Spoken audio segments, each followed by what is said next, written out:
Good morning, everybody. Good morning. I have an appointment at 12 o'clock, so I wanted to come talk to you guys really quick. Um, I this morning when I got up, I just started working because I had some things I know I needed to get done because I had to get out here for my appointment at 12. So I did not scroll my timeline when I got up today, right? And I didn't really scroll it yesterday evening because I went to sleep last night. I fell asleep on trying to listen to Jarvis some more calls. So Shanitra Speaks is another channel who is releasing some of the Jarvis Butts calls. We know we have Behind the Wall with Anna B. That's who we got the first set of calls from. But there are some new calls being released. Good morning, Just V. Good morning. I know you here because you going to like this conversation today. Let me tell you something. I didn't go scroll. I just went scrolling on my on down my stuff, my social media stuff. Cause this morning when I got up, I took a shower, got my breakfast, got my tea, and I started working. Yeah, the Sinitra Speaks call. I'm gonna talk about that in a minute, but it's something else I want to talk about. Cause I fell asleep on some of the Sinitra Speaks call, so I didn't want to talk about that quite yet, but it is one thing we can talk about in there. But before I say that, I got to get this out. Why did I wake up to Krishan being at Blueface goddamn concert? This I did. I I got on here, y'all. Good morning, Tears. Good morning, Miller. Where you see Tears? Okay. Good morning, Carla. In the bushes. Okay, yes. Look, why we didn't y'all said my cousin had to send me a message trying to get me go down to DC to go snatch out girl Cardi B from over there at Stephon Diggs fundraiser event. And then I didn't got up today, didn't check their social media right away. And now I see Krishan over at the Blueface concert singing Yahweh. This shit is ridiculous. What the heck is Good Morning, Miller? You was just listening to the call, Shanice, to all the one. Listen, yeah, we about to talk about that in a minute. Good morning, Pat. I have to first, you said was the backstage or just, she was performing. And let me tell you, she only performed Yahweh, but when she went out there, I gotta say that I don't like the fact that she is over there, but when she went out there, that audience went crazy. That Blueface audience went crazy. It is nobody else that he would have been able to bring out. And this is just the reality. As terrible as this combination is. It's crazy in love, weird. He didn't just set his ass over on the Jason Lee show and said some of the worst things about her. And just V, this is the thing that I be saying to you that this is how he is manipulative like this. He does this because that's how he tries to get attention. He will get on when he says he don't really like when you pay attention, he don't really really want to answer questions about the rest of them. Cause he know that the people aren't really in tune to the rest of them, including Jaden. Jaden got her little fan base, but them people they not in tune. They like seeing that traumatic ass trauma between Krishan and Blueface. I don't know what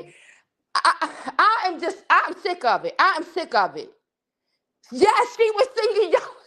She told she told them just me. She said that's the only song I'm gonna sing. This the only song I'm gonna sing. We're gonna keep it peace. We're gonna. Just me. I told you that baby is his. He does that. He know that baby is his. He does all of this stuff because when she doesn't want to do what he want her to do, but she made them cut off the string. Because when they went back to go backstage to whatever the trailer is where I guess his team is at, he was trying to continue filming. She told him to turn off the stream. He turned the stream off.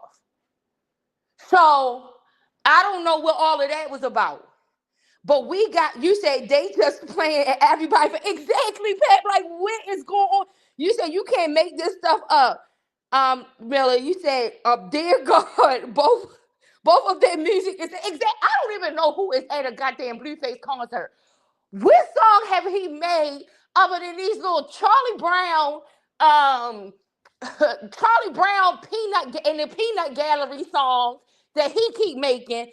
And at least Krishan, some of the music that Krishan be making, it is praise and worship music. It sounds like it has like that same flow of like praise and worship music. So I get that because she ain't been making no kind of none of that other stuff she was doing before. But I'm just listen, the clip I seen, they got playing in the background hood trophies. So proud of you. This is ridiculous. I am just like, what in the world? Exactly, Cheers. Listen, I don't know. I don't know what's going on, Just V. You said that tattoo is still there. She will have. So she was explaining, and I know this for a fact because I've done laser when I took a contract. Because I took another contract to help out a dermatologist friend of mine again. And so I had done this like a couple of years ago. Is my second stream of income. I took a contract. This maybe during COVID. This was during COVID because she was having issues finding somebody to come work. And so I took it on to help her because I was like, it's an opportunity for me to make some more money. So I worked in dermatology practice in the past, right? So that machine, that laser, you have to get about 6 times when you do that tattoo removal. And the reason why is because they can't turn it up to such a high frequency. It's good. It'll burn.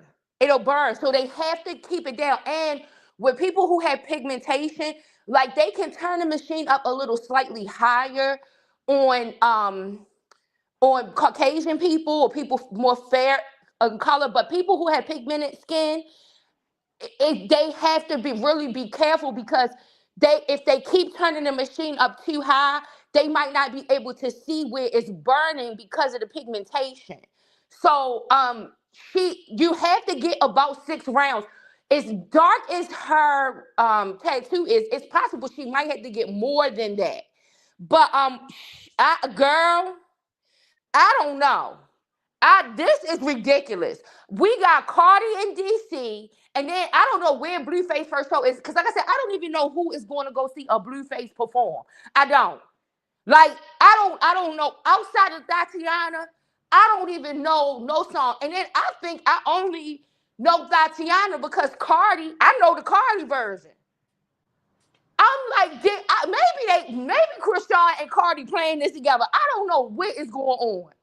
Like, they claim Cardi only went down there because it was about Stephon Diggs Foundation and she went to be supportive of the foundation and all of that stuff. Maybe Krishan only went down there to help Blueface and get him started on the tour. Maybe that'll bring some more people attraction to the tour because other people will think that maybe she's going to show up somewhere else.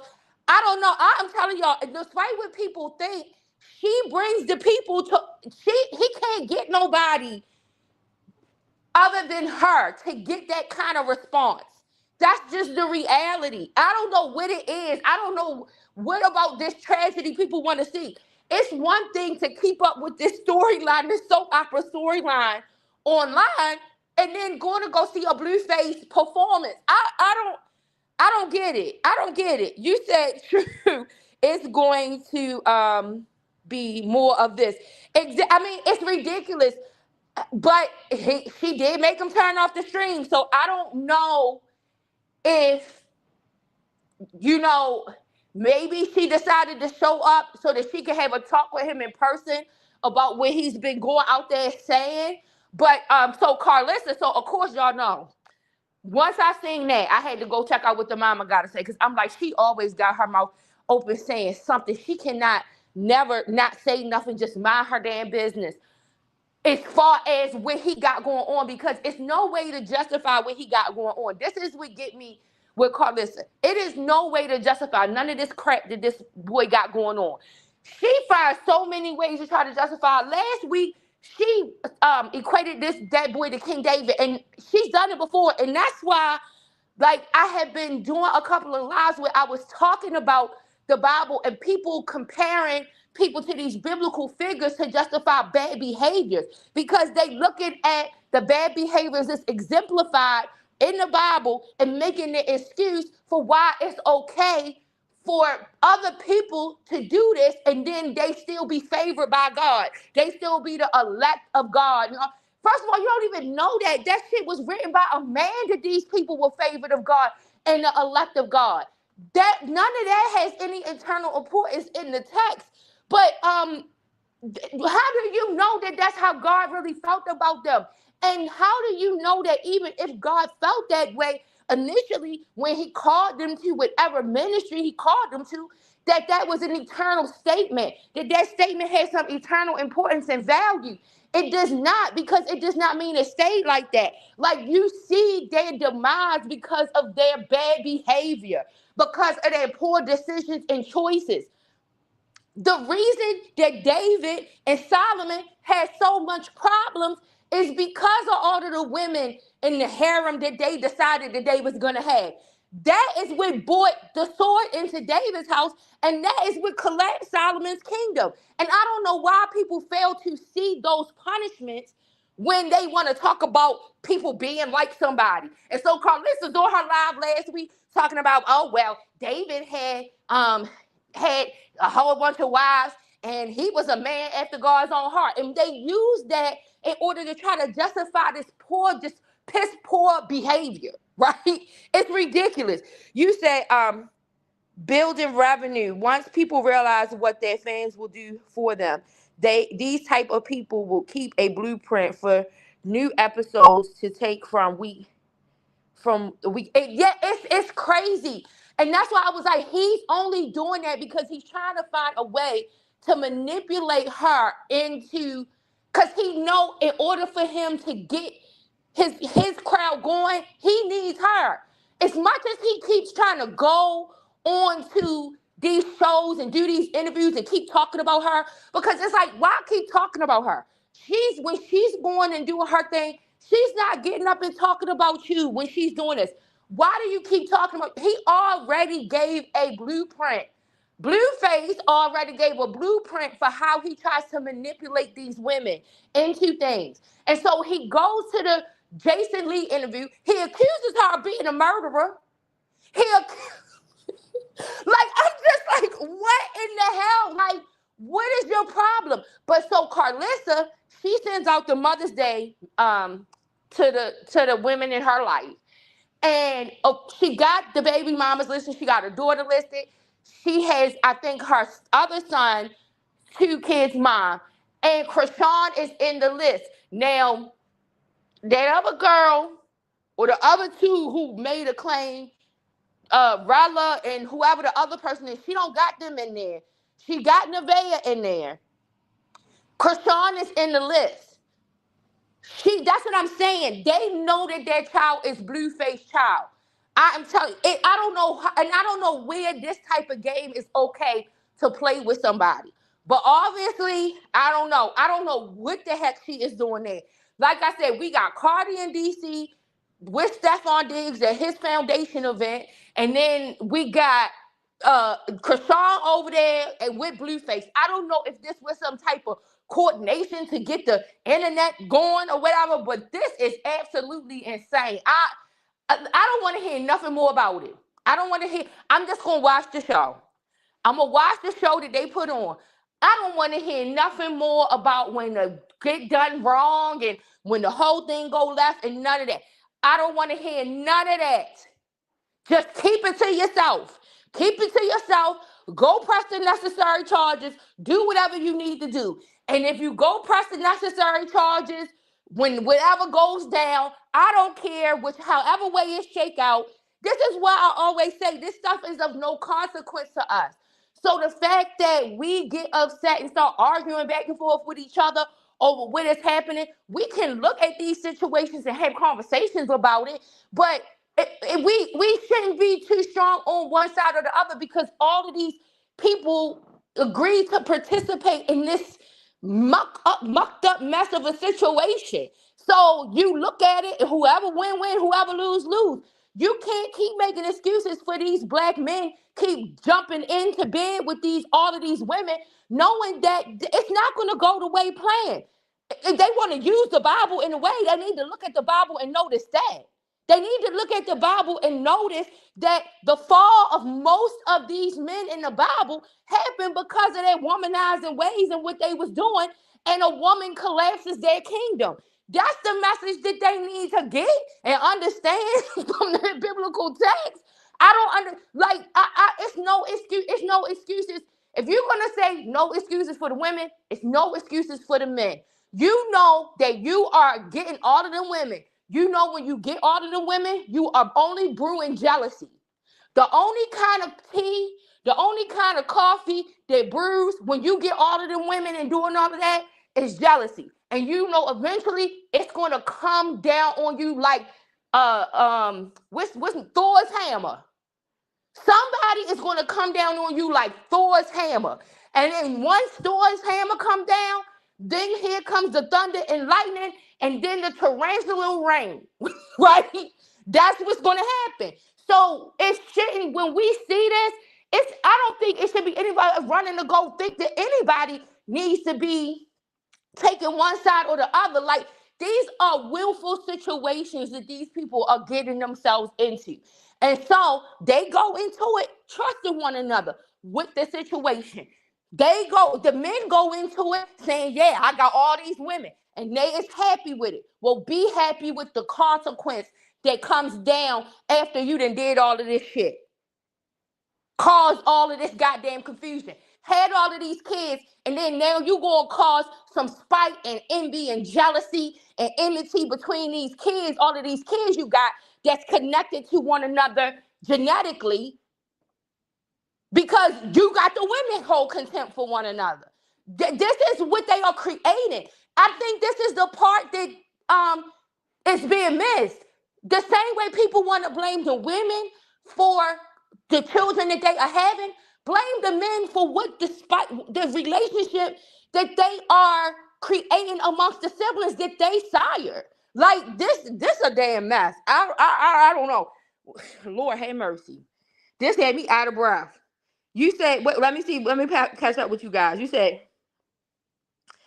hold on. You said, Tears, you said it's all gotta be a humiliation ritual because ain't no way in hell. Exactly. Like, this is, I think we are past humiliation. I think the humiliation ritual was while the rumors were circulating. This part right here, this must be part of what has to continue to be done. This must be when they say it ain't no way out. Like, you gotta keep it going. Like, you think you can get a way out, but ain't no way out. This gotta be that part. You said you acted like they were kissing. Cardi was just there. maybe maybe she was bringing her baby. No, she was supporting his. I don't think the baby was there. At least they didn't show the baby. She was supporting his foundation. He had some kind of event for his foundation. So she was supporting the foundation. But they did take a picture where he's kissing on her. I mean, they wasn't kissing in the mouth, just V, but they did take a picture where he's kissing on her. I don't, like I said, I don't know. Maybe she was just supporting the foundation. Maybe Krishan was just trying to help Blueface out on his tour. Maybe he might have been having some problems selling some tickets. I don't know what it is, but Lord have mercy. We just gotta wait and see. We just gotta wait and see. Wait a minute. Let's see. Pat, you said, isn't they both still on probation? You mean who? Blueface and Krishan? Hey, Ty. You said Tish, yeah, they stuck in the loop. Yeah, but remember, and I know Ty was in my life, and just be you too, when we was talking that time about did I think somebody would go back? I can't remember. I think it might have been you asked me, just be, if I thought Krishan would backtrack, or might have been somebody else. And I said, yeah, I think that That's the worry, the people, that they will backtrack. The same way how I said I felt like, in a way, Rashona Landfair would backtrack to R. Kelly. I mean, because even though you think somebody has made it up out of something, that connection sometimes is too strong to where all they got to do is see a little slither of hope, and that somebody's gonna be different, and they just fall back into it. Tish, you said Cardi and Stefan was holding hands, kissing, and all. Yeah, that I seen he was behind her, he was holding her, and he was kissing her. That's the picture I seen. That's the one that was sent to me. Um, you said disrespecting my kids is no. I won't help. Exactly. I think that's the thing with Krishan for me. Well, because okay, we can kind of look at with the Cardi situation too and say that it was kind of a disrespect. The fact that her baby was just born, it was Christmas, and he got all of these kids that he's over at his house with. He don't make no appearance at her house, and then it's the pictures are made public. You know, he's making it public that he didn't spend no time with her kid. And I understand her kid is a small teeny baby, but that is his first Christmas. Like, so that's somewhat humiliating. And then you got Krishan, who Blueface is just flat out going and doing interviews telling people this is not my baby because he's mad. Like, that's what I kept trying to tell him. Like, he's saying this because he's mad. He know what that DNA test say. That's why you don't hear him refer nothing to a DNA test when he keep trying to say they know, they know, they know. He knows that there's already a team of Blueface group of people out there who already want to keep circulating that that baby isn't his. He got a whole bunch of Jaden supporters who want that Jaden Blueface narrative to continue. And so they want to go with the thing of Krishan not being his. He feeds into that. On that Jason Lee interview, you don't see him putting up nothing confirming that that baby don't belong to him. That is just another one of his manipulative tactics, and it's disgusting. That's why his mother's not going with it. She go with a lot of shit that that boy do. And in the beginning, she was joking around with it. But then once he started saying it heavy and doing what he did, you notice Carlissa stopped. She stopped doing that because this is something she's trying to find ways to condone, to say why he might say this, like what's pushing and pressuring him to say it, but she's not going along with it. She's not going along with it, and this ain't. That's the part that get me. I don't understand how Krishan can go and help him to do anything while he's doing all of that. That's what makes you think it gotta be some kind of underlying thing or whatever, or it's just a Jarvis effect. We are looking at Jarvis and how his broke ass manipulated all of these women. People want to think that this is only how women get for rich men and celebrities, but you're talking about two individuals who have the potential to generate revenues for themselves greater or at least at the same level as these men that we're speaking about. These are not women who need these men in order to get a come up, to make money, to they have star power potential of their own. They don't need that. So we can see all of these various situations. We see the women with the broke man doing all of this shit on the phone. He's been accused of doing something with a child. They care nothing about that. All they can talk about is him cheating on them with each other. And it's just, I don't know why people don't understand. That's the psychology. That is the part that the general public sometimes don't want to get. They want to throw away the psychology behind it. And they want to explain it away by saying that women are captivated and captured by these celebrity men, and that's why they just want their money, and so they're willing to accept and do anything. No, then how do you explain the women who do it for a broke man? How do you explain the women who do it for when the women have as much power and potential as the man? You only can go to psychology. That's why you have to rely on the psychology and cross the board, because your narrative doesn't fit if you create a different equation. If the equation changes, You cannot follow the same system of operation to get the answer. It's going to be different. And so you can't say that this is just because they gold diggers and they want money. We are seeing scenarios where women are doing the same things in different equations. They have different things to bring to the problem. They come to the problem different. To the fifth power, to the seventh power. Cardi is by far probably worth more than Stephon Diggs. Like, worth more than Offset. Like, so this just doesn't fit. That's why you didn't have to rely on the psychology, because your explanation does not fit in all of these circumstances where you have these women having the same type of behaviors and conduct. It don't fit. You said, let me see. Hold on. I'm behind a little bit. You said Cardi and stuff. Oh, yeah, okay, yeah. You said disrespecting my kid. Yeah, I got that. You said these ladies are addicted to these men and they will go back like exactly. She didn't want him around Wave and Culture. So I know some of the people said she didn't want him around Wave and Culture and Blossom.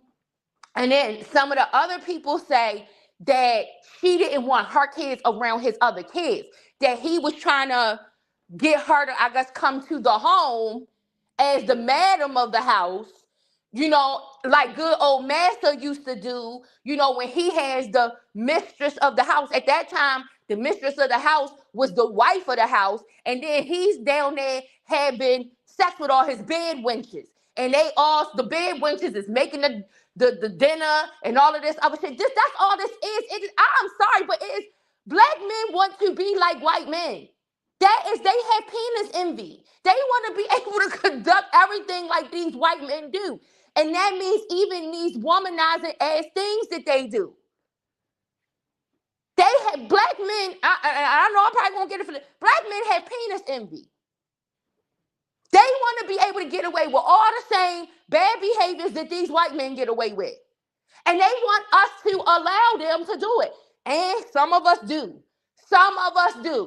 Right? Wait a minute, hold on. You said she did, you said his mom already confirmed it was his baby on the live from the test they took recently. When he got out, it came back showing it was Blue's baby. Yeah, and she tries to act and she tries to like talk like on the low about that test that she took because somebody came on her thing and told her, like, you could get in trouble for what you did, trying to swab somebody baby without their permission or whatever. Now, I don't know if that's true or not, if she could have got in trouble for it. But somebody came on her live and told her that. So she will try to deny, like, oh, no, we didn't do that. We didn't take no test. Like, shit. But she's conducting herself based off of what she went and did. I agree with that, Tears. You said, yeah, but all of Jarvis women are fat or slow. They are a good test or standard. No, what I'm saying about bringing the women that Jarvis got in is I'm saying about the psychology of women who think like this across the board, that they don't have to be looking for women. The idea and the thing that people put out here is that women only do this because they gold diggers and they want to get something from these men. And as long as they're getting something, they're okay with it. And then the minute they're not getting it anymore, or the minute they feel like they're not the favorite or whatever, then that's when they become bitter and they do all of this stuff. That narrative does not fit, because you have women who are doing the same types of things for broke men. That's the only connection I was drawing. Like, that's why I was saying, that's why you got to look to the psychology. What makes women or any partner, it could be a man, because you see this happen too in the gay community with gay men. They do the same thing. What makes a person give in, and only because we're talking about women right now, but what makes a woman be accepting of this It's a psychology. It's not always an environmental thing. It is not always about trying to get some money, because we see these women who have more potential than the men that they are with. We see women who have equal potential to the men that they are with. And they do the same things that you see some of Jarvis women doing for Jarvis. And so that's where I'm comparing. Not saying I'm comparing the caliber of women, but they are actually they are dealing with the same type of psychology, Just V, as those women that Jarvis got. And at least I think so. I think so. Um, K Queen Keys, you said Shannon knew what Jarvis was doing. She saw the text messages. She was dumb, and she knew that was a pedophile. Yeah, yeah. Um, You said I was just listening to Jarvis and all the women he played. Listen, y'all. Wait a minute. I gotta tell y'all. You said, let me read everybody's messages so I can get caught up. You said Cardi doesn't believe he's sleeping with her own hair braider. She'll find out the hard way. That's on her if she doesn't care. And Ty, you said all they worried about is him cheating on them. Right, exactly. Never mind him abusing kids and missing niece. Exactly. Just low self-esteem. Jarvis did even choose the pretty, well-dressed big woman with the cute faces, and I look like they smell like warm cookies. Oh my gosh, just me. You said it never works out for them. Eventually they get SH. Exactly. And that's what I'm saying. And then here come the other women now that these men would have never chose to the rescue of these men talking about somebody, they people trying to destroy the black men. No, they destroying their damn self, conducting themselves. Why isn't something done to stop them from conducting themselves this way? The same way how they think that the women need to be taught and should have better self-esteem to not conduct themselves that way, men need to be taught that you don't do this, because this is where it can land you. But it's like no accountability on the other side. It's, oh, it's a victory. And we are glad that they made it when they make it out of it. And then when they get their ass caught back right up because they don't change their behavior, then it's, oh, this is a witch hunt. No, it's not a witch hunt. This nigga signed up to be the witch. He signed up to be the witch in the town doing all of this. And so now, here come one of his accusers coming after him because he put these people in position to be his accusers. He did. He thought, just like people say that women think that their private part is going to keep a man, or a baby is going to keep a man. Guess what? Men think the same thing. Men think their private part is going to keep the woman happy. They think that giving her a baby is going to keep them connected. And so they do the same thing. That's why I say to point out one and not the other is bias. It's the same thing across the board. Stephon knew what he was doing when he decided to have babies with the ones he decided to have babies with. Do you realize that some of them don't got no babies? Mila has been knowing this man for 4.5 years. She don't have no baby. She got a BBL. She ain't get no baby. They know what they doing when they give a baby to certain ones, because they know which ones are going to stay without the baby. They know which ones need the baby in order for them to keep them roped in. And according to one of these little blog sites, I think they said Mila, Lindsay, and KJ, which is three of the women who deal with Stephon, they got some kind of connection to Lil Yachty. Like, so, I mean, this is just, this is insane. This is insane. But supposedly KJ and Lindsay, they good with each other. So it was said that they teamed up on Mila to try, because neither one of them like her. And so that's where some of the people say that the scenario was created, that they tried to say Mila went to the blogs and told all of this business because they was trying to oust her from out of the situation because they didn't like her. And I don't know if that's true or not. But you know that you create this type of dynamic when you got all of this going on with all of these women. You ain't gonna have nothing but trouble and chaos.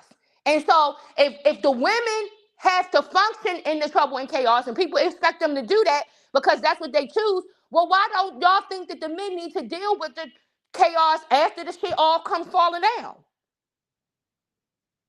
They need to just take it like a champ. Straight up. Wait a minute, let's see. I'm behind again, y'all. Y'all typing faster than I can see. Hold on. I think I might have went back too far. You guys, wait a minute. I'm trying to catch up.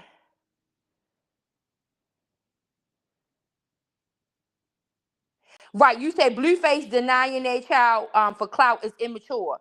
That's beyond immature. Like I said, I it was weird with Cardi being over there with Stephon like that, but even if I would have went like to say, okay, I'm gonna support your little event, don't take no photos on me. I'll authorize. Like I don't know if I would have had to make it clear this is for I'm out here for the kids to promote the goodness that's happening to the community. Something like ain't no photos, don't come over here. I could take a little photo with your banner or something. I could take a little photo with some of the kids from your foundation, but it's no none of me and you, none of that. But like I said, this is to me, it's a cosign, and so then don't come back out here later giving us no album with all of the bad things he done to you. We want you to go back to talking about sex. We want you to go back to talking about money, and then throw a couple pieces up in there, a few lyrics about your kids. We don't want to hear no more lyrics about no man treating you bad. None. We not supporting no more tours where you touring on a whole album to talk about how terrible that this man treated you, and this is why you had these type of fuck you responses and I off with your head and all types of shit. And then we gotta hear you talk about this other nigga making you feel safe, and then look at what is it? Is it maybe he is, maybe she okay with it. Maybe she's okay with what he's doing. Maybe she done gave up and come to the conclusion that she feel like all men are gonna do this, so I'ma just be okay. Well, damn, we might have probably should have just kept the one you had, because I don't think Offset was this damn bad. I'm sorry, and I don't think any of us promote her relationship with Offset. But damn, you went to go get another one that's just terrible. Like he's not being picked up by other NFL teams for a reason. Everybody keeps trying to make it look like Miller ruined his reputation. No, it is a whole lot of other shit that is behind him that they are saying he is too much of a risk. It is like just because even if people think that the altercation didn't happen, which like I said, I happen to think an altercation did happen. I don't know who was the initiator or the aggressor, because both of them seem like they can be. Like when Mila took her ass back into that house when she came back there on February 9th, after she came from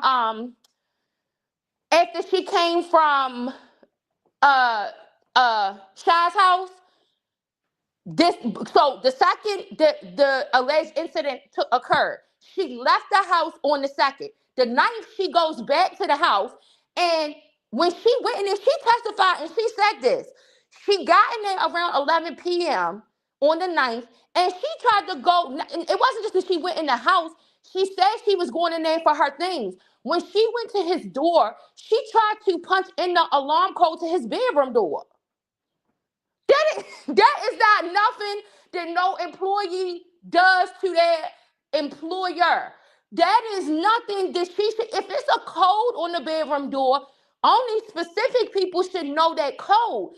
I understand she the cook and maybe he might need some food upstairs in his bedroom at times or something. I don't know.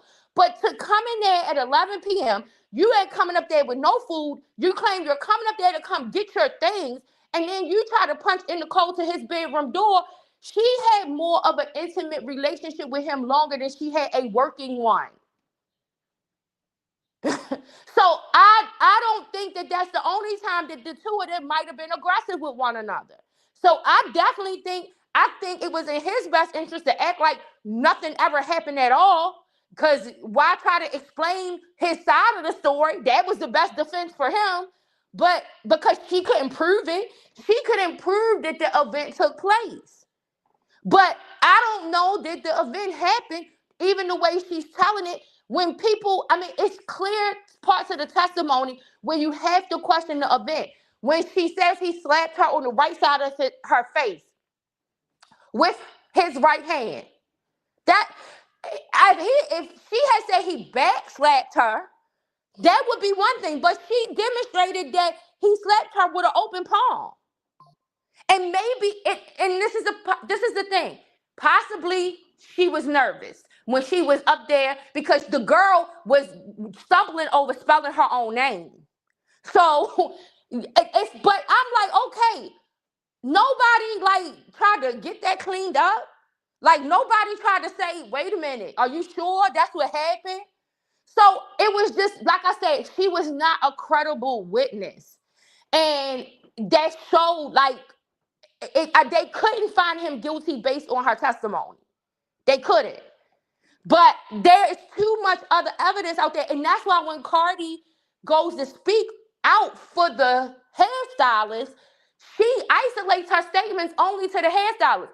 She told the rest of them, she said, y'all made y'all bed. So y'all gotta lay in it. And then she was like, I don't got nothing to do with all that other stuff. She didn't give a statement to say or suggest that Stefan wasn't guilty of something, that he didn't do something. Let's see. You said, I think it's a different psychology. The ones around Blue are stupid and want fame by any means. With Jarvis, it's low self-esteem and lack of options. Well, just me. I happen to think that some of the ones around Blue have the same situation. Because, and I'm going to tell you why I say that. Because even, yes, maybe those are added components to the situation. But they are looking for that, and they're looking for somebody who will publicly acknowledge them so that they can make it to that. These girls are potentially involved with some other people who could potentially get them the same kind of clout. But those individuals are not going to be public, upfront to give them the boost they need in order to make it to where they need to make it. And so rather than them try to I think it's still the same in the end. Like those things might be added. When you got money and fame involved, there are some added things. But at the root of that, it is still some low self-esteem there.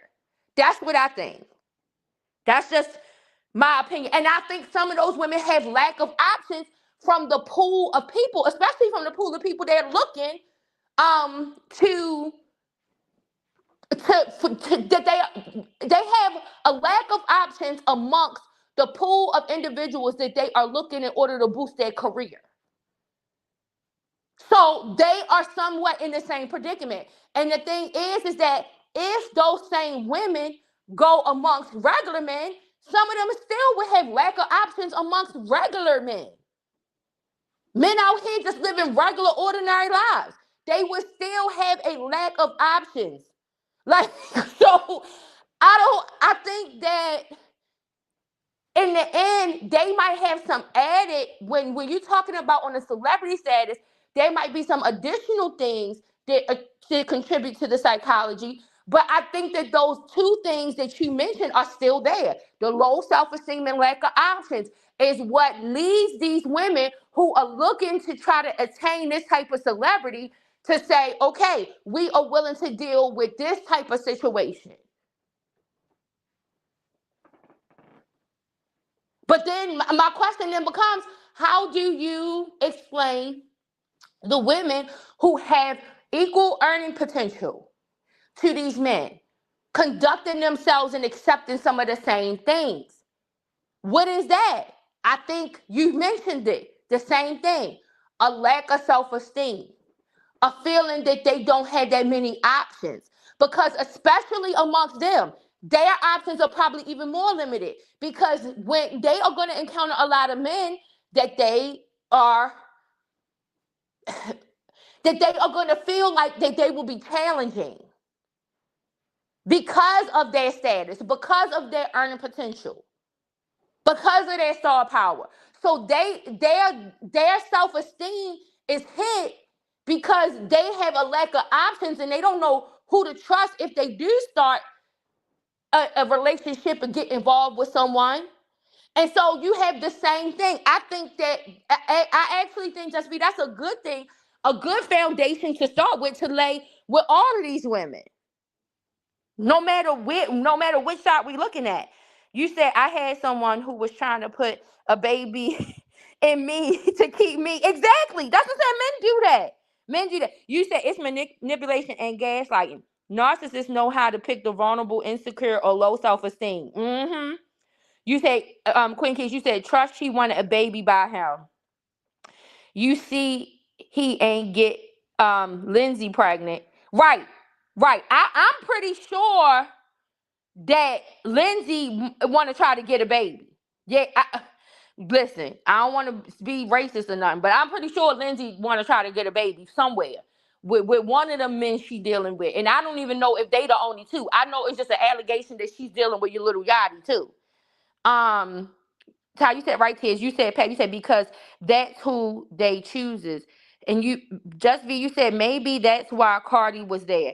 He knows her popularity is good for his image and he needs a job. That's possible. You said, is this just a certain age group or generation of women that deal with this bullshit? I'm in my mid-40s and I literally cannot imagine dealing with this or anyone. I don't think there is one. I think that this is something.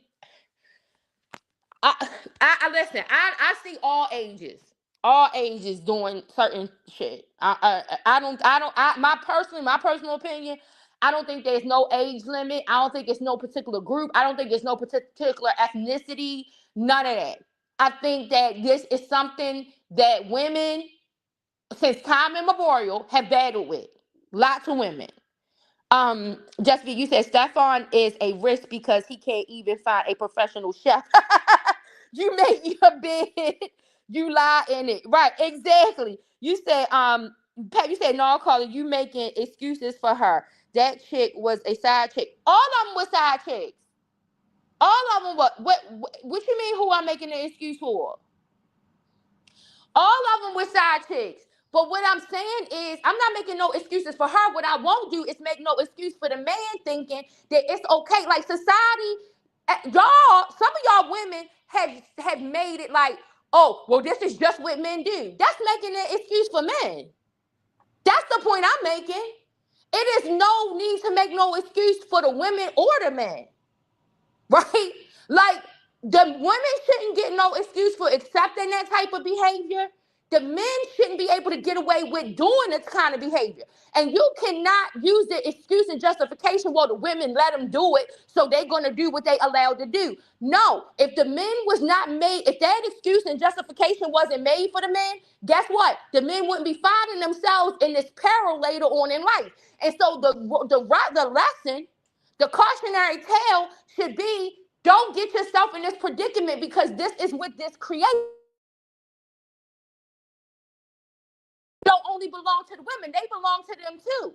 And when you look at, and I'm saying this because this is historical, when you look at the war that is happening in the Middle East, people always want to talk about what the Bible says. They want to use the characters to justify their wrongdoing.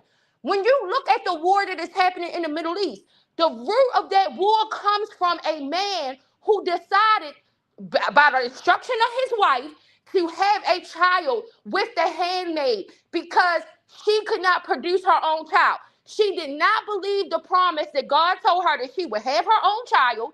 And so she gave her handmaid to her husband. And she was disgusted about it. And she hated it. And then when God delivered the child of the promise, this is what the scripture documented is. I have a different opinion, but I have a different opinion because I studied it differently. When God, according to the scripture, when God gives her the child of the promise, then next thing you know, she wants the handmaid gone. She don't want nothing to do with the handmaid and the handmaid son. And and I'm talking about the story of Abraham, Sarah, and Hagar. The war that is going on in the Middle East to this day is because of the spite and enmity that was placed between those two brothers from the father.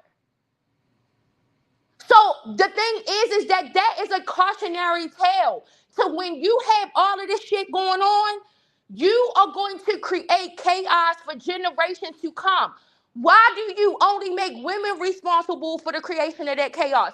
The men need to be just as wise. They want to always quote their wisdom like Solomon. Well, as wise as this said Solomon was, guess what? His kingdom fell. His kingdom fell because of all them wives and concubines. All that idol worship that he allowed in, because all of them different women and different spirits and different things he had going on around him.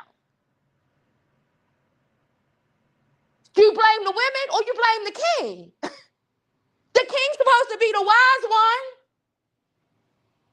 So I'm not saying to make no excuse for any. What I'm saying is that throughout history, women have been oppressed. That's the truth. Since time immemorial. Before you had issues between race, women have been oppressed. Women have been property. Women and children. Even before you had a slave system where it was based on race.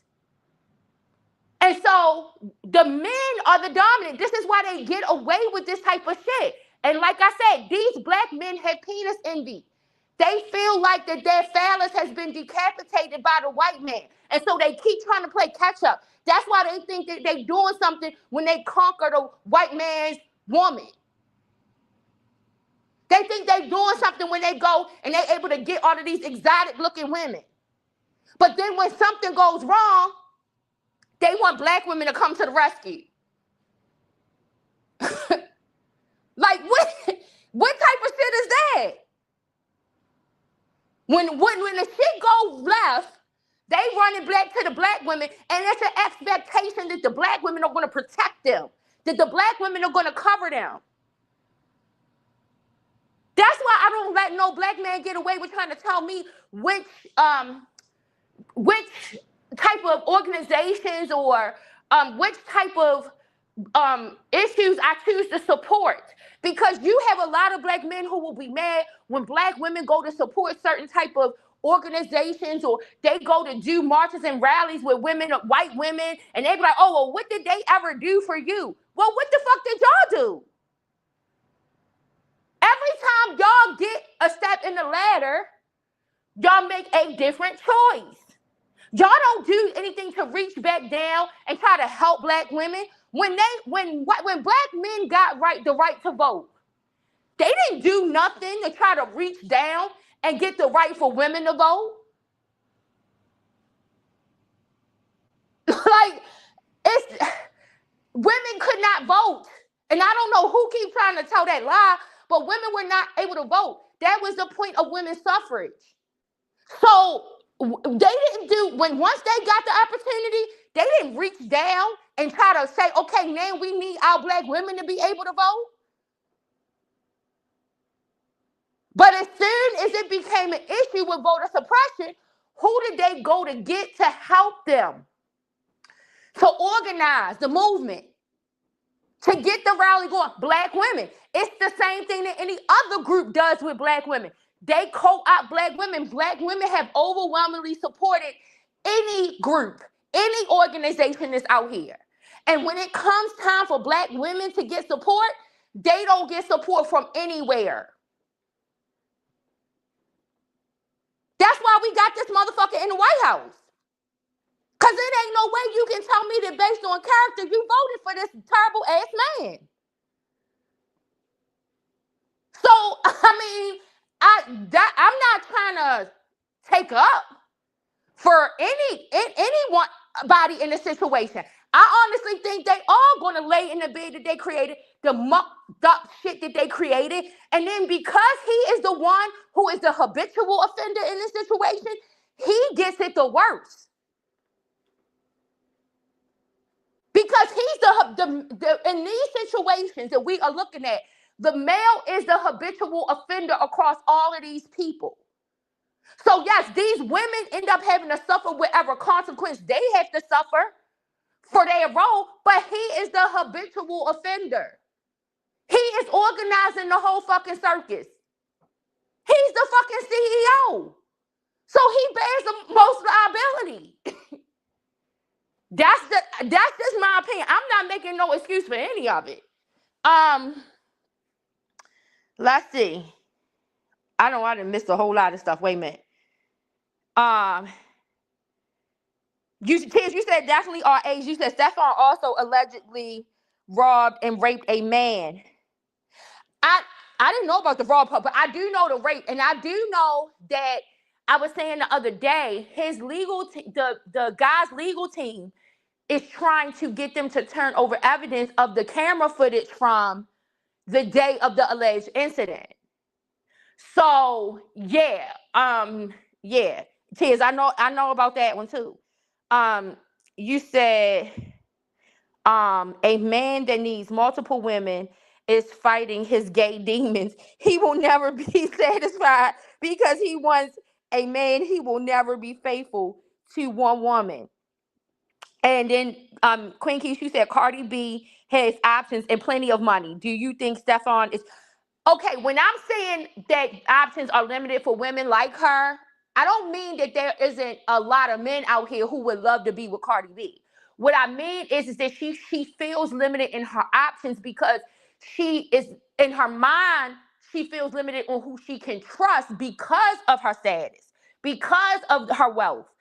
All of these things give women, when women, that's how you end up seeing a lot of women who are in that situation and they end up on their own because they have issues of trust. This is the same thing though that can be translated to some men that you see in that situation.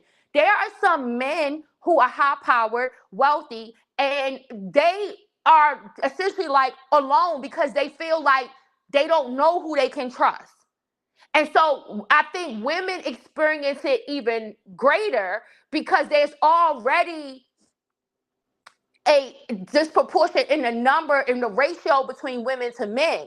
So when you have high power women who are wealthy, then their options are limited, not because they can't have a pick and choose any man that they want, but because they are concerned about the motive. Motive is what limits their options, right? That's how I feel about that. If you can get what I'm saying with that. Quick, you said yes, women need to stop allowing it, especially now we can get our own bag. Exactly, right. Most white men are married, though. Black men are not, and they can't even provide for all of them. I think these men think they can. You said then Becky has a lawsuit like Shannon Sharp having to pay me. Right, that's true. Pep, you said, but if it's not illegal to have multiple girlfriends, agree. So the man can be doing right by the women. In the case, the women become the problem is, Pat. These women are not. These men obviously are not doing right. I guess that's really probably the real problem. But the reality is, Pat, is that at some point, when you have all of these women that you are dealing with, it's not about it being illegal, but you can end up doing something illegal. Just the other day, I was just saying, every day we do something illegal unintentionally, we don't even know that we're doing, right? We might do something illegal. I used the example of, like, I see some people in their city, they jaywalk, right? But you go to DC and you jaywalk and you're going to get a ticket. Because you can't do that. You are very likely to get a ticket by the police officers who are, especially the closest you get to the White House. And so we all do something unintentional to that breaks the law every day.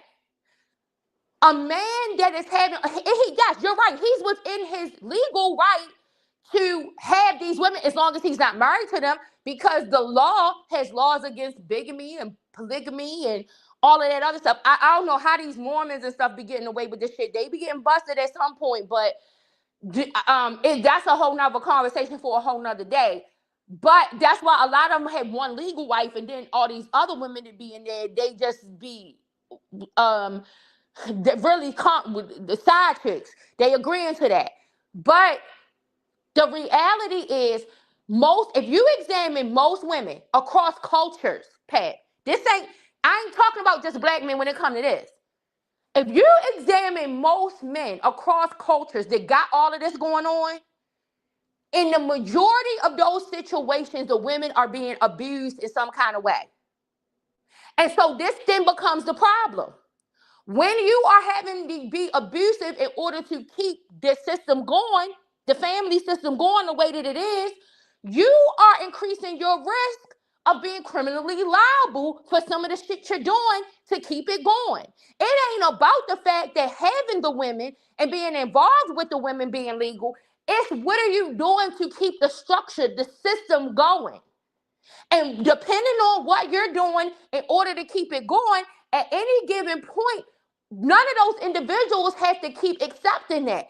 Even if they are consenting to it, if what you're doing is illegal to keep it going, then you are still liable. And in the event that one of them go and they say this is happening and this is what's going on, you are the one who made yourself liable because you are the one who kept the system going.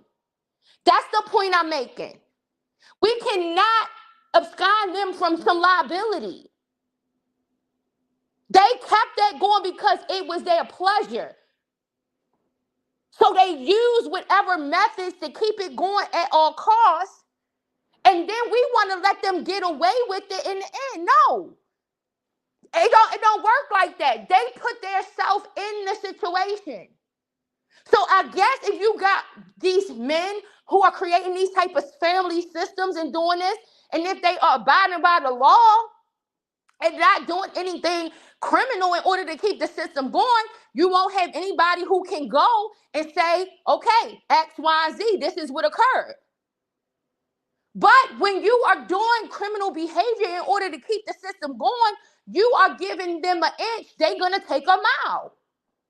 That's what ends up happening. And in the end, I don't feel bad for the man that this happens to. Because just like people say women have multiple examples that this type of system does not work, that it's not functional, guess what? Men have examples that this doesn't work and it's not functional. And they choose to get in it anyway because it's what's pleasing them. That's the point I'm making. So when we come up with a whole bunch of excuses and justifications, if I'm going to assess it, I'm going to look at it from both sides. I see fault on both individuals willfully going into this. Now, where I draw the line, I'm going to draw a hard line in the sand. Where I draw the line is when they get minors involved in this shit. That's where I draw the line. Because I don't care what anybody say about the overuse of grooming, but that is grooming, and that is definitely criminal. And I don't care if the minor stays into adulthood. You have taken a minor at their point of innocence when they are going through hormonal changes. You have made them, you've given them this complex to be beholden to you. And so that is what makes them more willing to accept the abuse.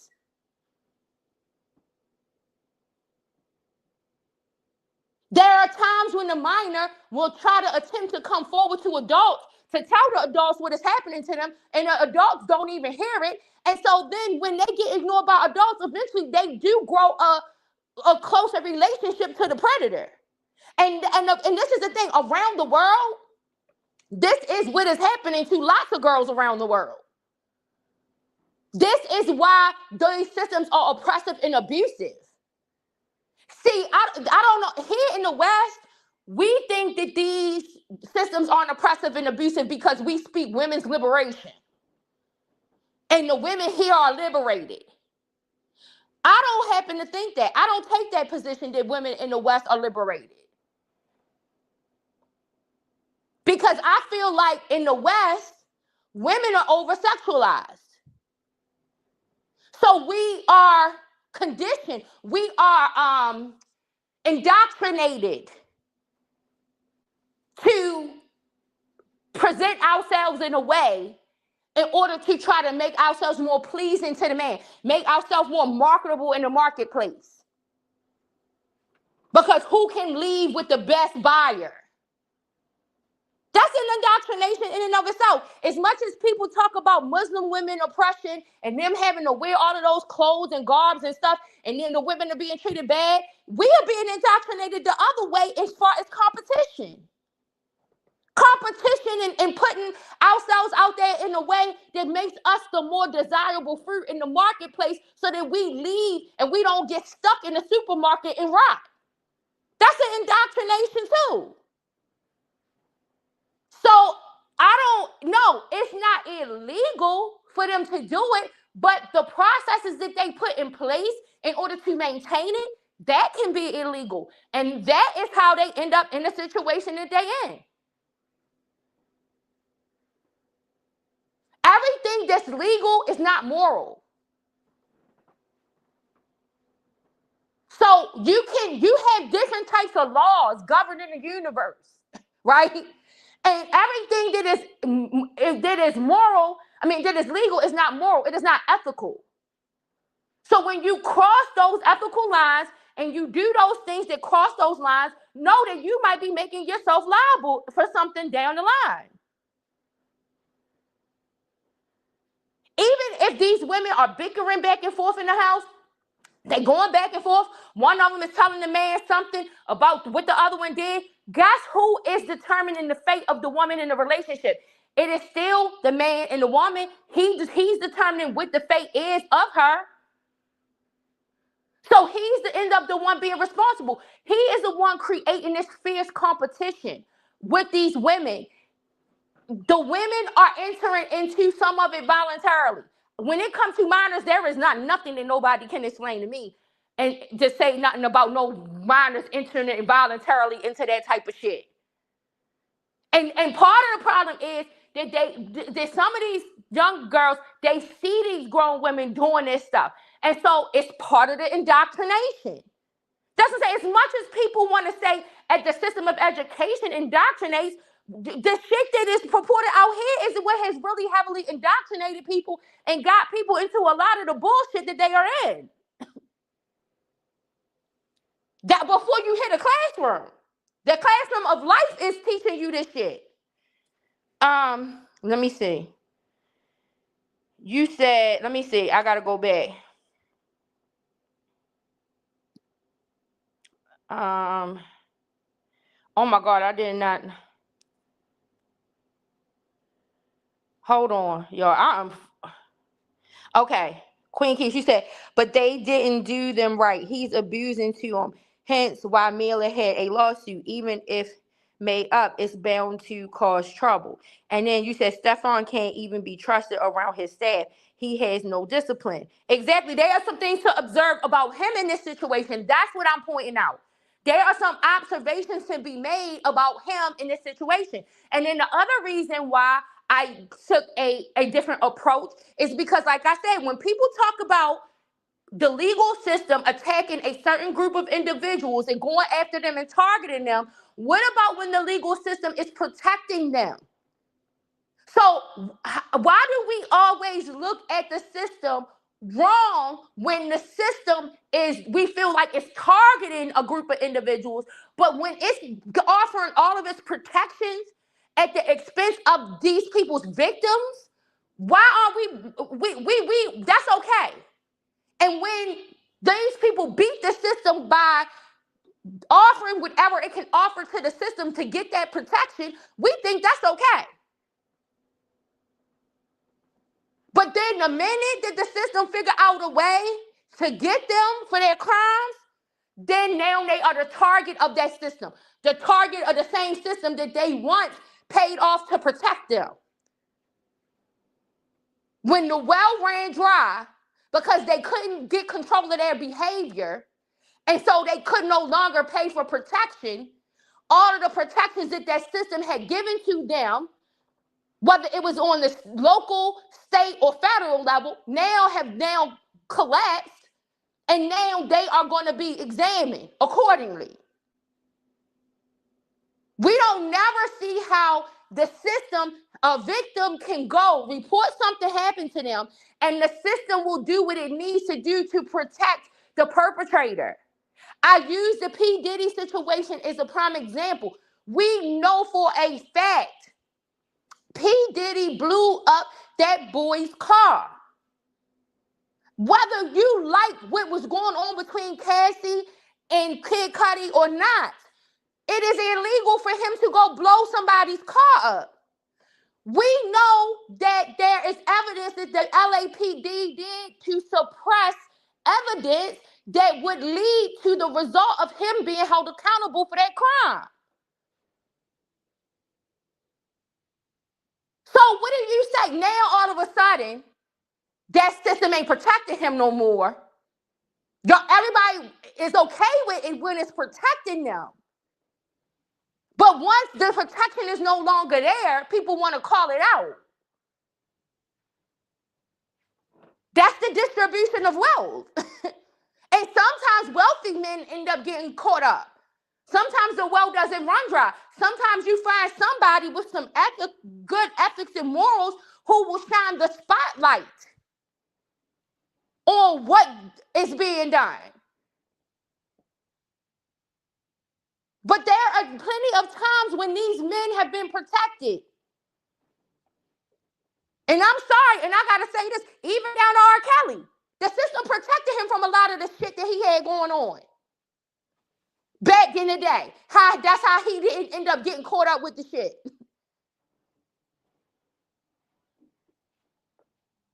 But then as soon as the protection was no longer there, people got a problem that the protection ain't there. That's why I say it's penis envy. It's wanting to be able to get away with what the white man is getting away with. And instead of us saying and coming to the floor and saying white men shouldn't get away with this shit either, we need to do something about the fact that they get away with it. We think the remedy is to let everybody get away with the shit. Well, when you think like that, that's going to lead to a place of lawlessness. And I want to really see how most people function in a system of lawlessness. I don't think many are going to survive that. But if this is all a social experiment, so if that's what people want to support, that's their right to do. I just don't think that, to me, in my opinion, I don't think that that's a smart way to go about trying to deal with the problem. If you feel like too many white men are getting away with these type of things, the thing is to do and expose these men to the level that they need to be exposed. Maybe have some rallies, conduct some protests, and do some things to expose and put light on that so that they are held accountable. If you feel like they're not, I happen to think that the ones that the law is able, I've seen a lot that they've been able to catch. It's some that they probably didn't catch. They probably didn't catch because no victims came forward. Maybe some people need to go talk to some of these women. We need to have some investigative reporters like Sylvia and other people go out and talk to some of these women and some of these white rock stars and see what you can conjure up to get them to go to report them. I don't know. I think that's a great suggestion. But instead, it is to let everybody get away with it. If you let this one get away, then let everybody get away. And eventually, this type of shit leads to certain types of devastation. What these people are doing is a public health hazard, okay? I'm just letting y'all know the truth and the reality. That a lot of these people, they are swapping bodily fluids, they are not using the proper things, and it is a public health hazard. And I know that people think that they have the right to do all of this shit, but I'm gonna tell you, ain't nobody gonna think that people had a right to do this shit when it's something spreading out here, and then you end up, one of your loved ones end up getting it as a result of this behavior. Nobody is thinking how their behavior is going to impact the greater population. That's why there are laws out there against not telling somebody that you have a sexually transmitted disease. Because you are a threat to public health by not at least notifying the individual and giving the person the choice to say, am I going to do this or not? It ain't just about you having the right to sleep with who you want to. You have something that can be life-threatening or be a threat in some kind of way and alter the quality of life for somebody else. You need to tell them if you know. And when you don't, you can end up, depending on which state you're in, depending on what federal district you're in when you do it, you can end up being responsible. You can choose not to tell them, but know that you might be accountable. Because it is a threat to public health and safety. And a lot of people don't translate what happens in their home as being those things. It can. There were situations that I saw where I used to live at in New Jersey, because it's a heavily Jewish population. When COVID was going on, they were having to arrest Jews because these Jews were refusing to not go to synagogue. They were refusing to not hold their funerals public, and then they would not wear the mask as they were advised, even when they were doing it. The police had to get involved because they're like, you're spreading COVID and you are potentially creating more funerals for you to have to attend. Will you spread more COVID? It is one of the parts of the responsibility of this government to try to contain epidemic. Yes, it wants you to have as much freedom to behave however you want to, but when your behavior can lead to the threat of more people, you have a right to life, liberty, and the pursuit of happiness in your person as long as it is not a threat to the other. And once that life, liberty, or pursuit of happiness can become a threat to someone else, the law can step in. Now listen to what I'm saying. The law can step in. I'm not saying it does always. What I'm saying is that the law can step in. That is the system that we live. That is the way it is designed. Let me see. Oh my goodness, you guys, hold on.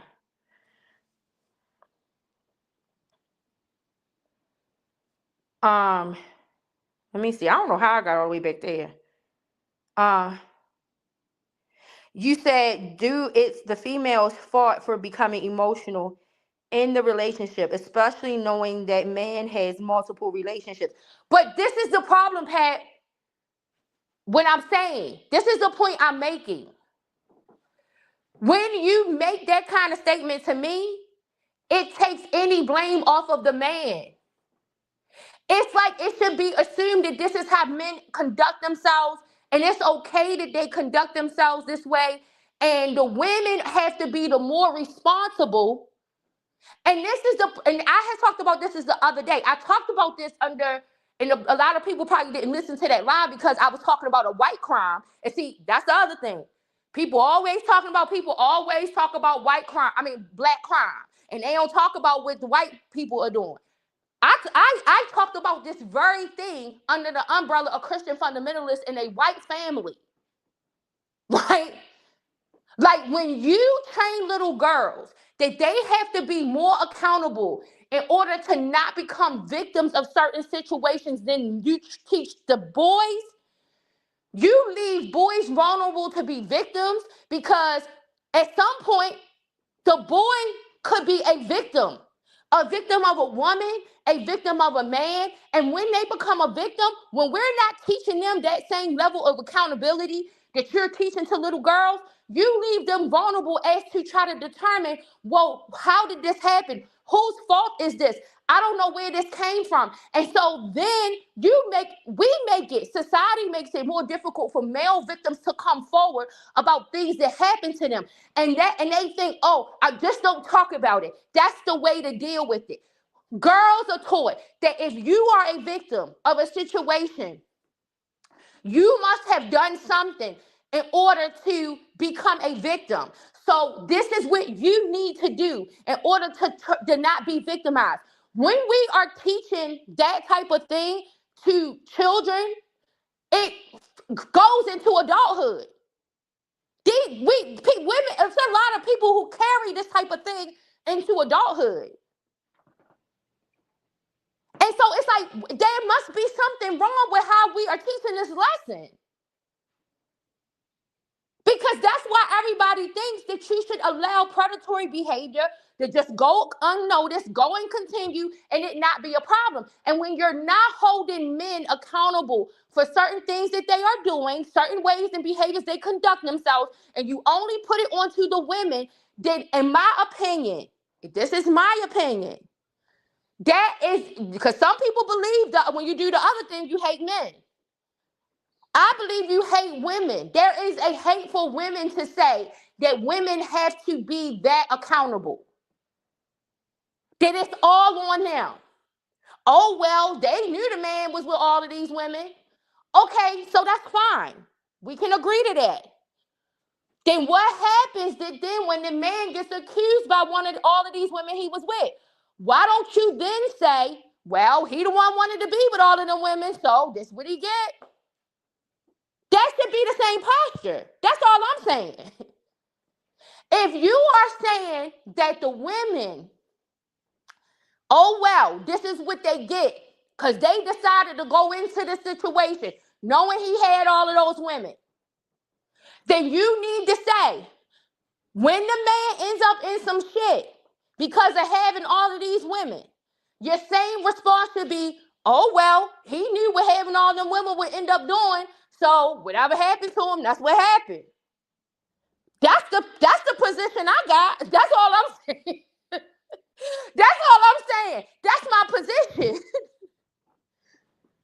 I'm able to look at it and say, okay, if a grown woman decides to get into a relationship with a man who has all of these women, and she ends up not being the one picked, she ends up not being the one chosen, he moves on to someone else and leaves her behind.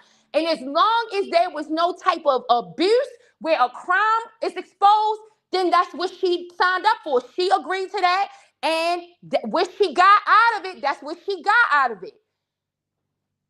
I can say the same thing though when it comes for men. I'm not changing the level of accountability. If you decide to get yourself into a situation where you want to be involved with all of these different women, knowing that history has shown you what kind of trouble this can be. Forget about how appealing the lifestyle is. That history has shown you what kind of trouble this can be. Then when you get into the trouble, oh well, that's your just desserts. That's what you asked to receive. And then it like blows me that when the biblical standard gets applied to these women and their behavior and what they're doing, and then the biblical justification gets applied to the man. And the man is going against biblical law just as much as the woman is.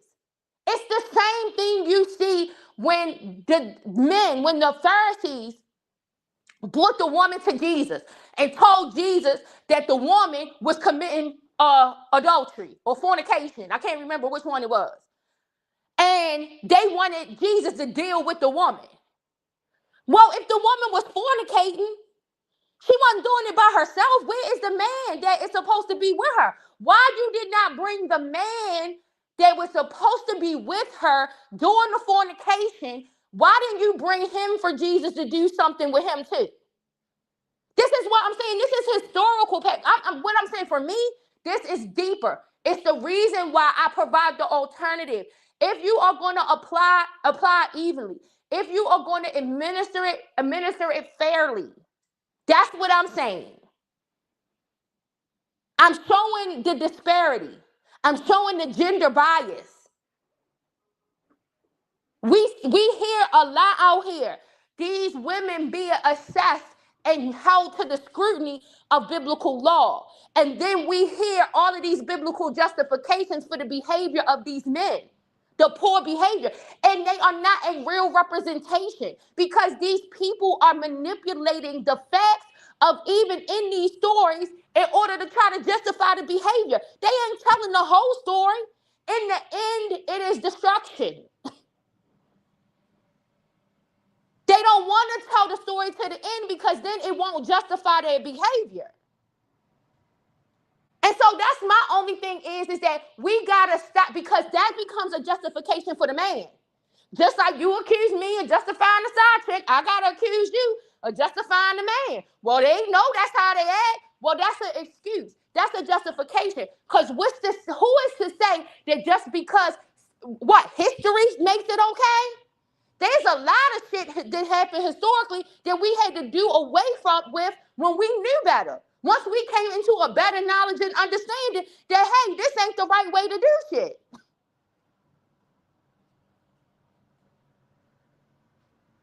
So all I'm saying is that to say, well, women know how men are, women know how men act, women know men do this, that is to excuse the behavior of the man. That is to say that you are okay with the man being abusive because the woman signed up for the abuse. I'm not okay with that. I'm not. But I wouldn't be okay if it was two men involved in a relationship and one of the men signed up to be abused by the other one. I wouldn't be okay if a man entered into a relationship where a woman had a whole bunch of. I posted this thing of so this woman having some husband wives or something. I mean, brother husbands or something. It was a show. I don't know how real that was or whatever. But I had posted like a little short on my clips on my shorts in my shorts folder or here on YouTube about this show that had this woman doing this, right? I'm not okay with no woman doing that. Because to me, and just based off of what I've seen and experienced, and I've examined lots of different communities of different ethnical backgrounds who have tried this, they all are abusive. They all are oppressive. So do I think that these men out here of color that are doing it are going to do it any better than what their predecessors have organized? No, I don't. I think it's going to at some point be the same type of tactic in order to keep the system functional, or to keep the dysfunction of the system rather. I haven't seen a abundance of successful situations that got all of these women involved. They all come out here and on the surface they are smiling, on the surface they are happy, because that's what the impression they want to give to the people. Because the main thing that the male is worried about in this system is that if we don't show them shiny, happy people in this system, then we won't be able to get more people into it. So we're going to make them believe on the outside that this is a functional situation. But then once it all dismantles, you find out how dysfunctional it is. And the sad part is a huge part of the dysfunction ends up on the people who were most vulnerable, who did not have anything or any say-so in the matter, and it's the children. And then we have children then who are damaged from these systems, and they end up coming out and they display that in certain types of ways. And that has an impact to society. So that's all I'm saying. I don't think that's my position. Yeah, people are free to do what they want to do. But just because you're free to do that don't mean that if you do something to violate the law, that you're not going to be accountable. Nobody took away your decision to do it. But if you do something to violate the law in the process and it gets exposed and you have to be held into account, guess what? I'm all for the justice system taking this course on it. Because, hey, you was doing what you wanted to do. You use your freedom of your choice to do and live life the way you wanted to. And now there is somebody else who is now coming forward and saying, you have impacted my life. Like, I wish some of these children would go after their own damn parents for the type of shit that they put them in. And I'm not talking about just giving them to somebody else. I'm talking about some of these family systems that they are creating when they are doing this kind of thing. Because the children end up suffering. They the innocent ones. And a lot of people can, I guess, say, oh, wow, ain't my kid. Well, I look at that as the same way these women is arguing with Jarvis, the same way they dismissing the fact that Keziah is missing, and all they can worry about is, oh, ain't my child missing. I'm worried about my man cheating on me. So when I see like all of that going on, that's what I think about. I think about the dysfunction of it all. And it creates way more dysfunction than what we are really examining. We are looking at it from a surface level and thinking about, oh, well, people have a right to receive pleasure the way they want to. We don't think about the chaos that ends up being created down the line. Um, let's see. Queen Keish, you said Mila wanted money for her business. He didn't help her. That's another reason she ran to the law. I really think, Queen Keish, you said, I think that's the main reason why she went to file the report. I think Mila really went to file that report, not necessarily knowing that he was going to be charged with the crime, but that to make sure that she filed a incident occurring so that when she went to go file the civil suit, she would get money. I mean, they wouldn't ask her, well, if this was happening, why did you report it? Right. And I do think that it's a strong possibility that he told her that he was going to give her a certain amount of money to start her business. I do think that that's a possibility. Like I said, people are picking their relationship up from the time that she started working for him in June of 2025. Mila had a relationship, and it started out as a sexual relationship with Stefan from 4.5 years. So this is not like a lot of people are looking at it like, oh, she's new. She was new to the situation. She just got there in June. No, she took on the job in June of 2025. But she had started a sexual relationship with him. It's been 4.5 years. So why is nobody asking the question? Why are you employing people that you are having sex with? Like, that's what I say. Nobody's putting any ownership on his behavior. It's all examining what the women needed to do. Well, this is why you shouldn't be having sex with people you're employing.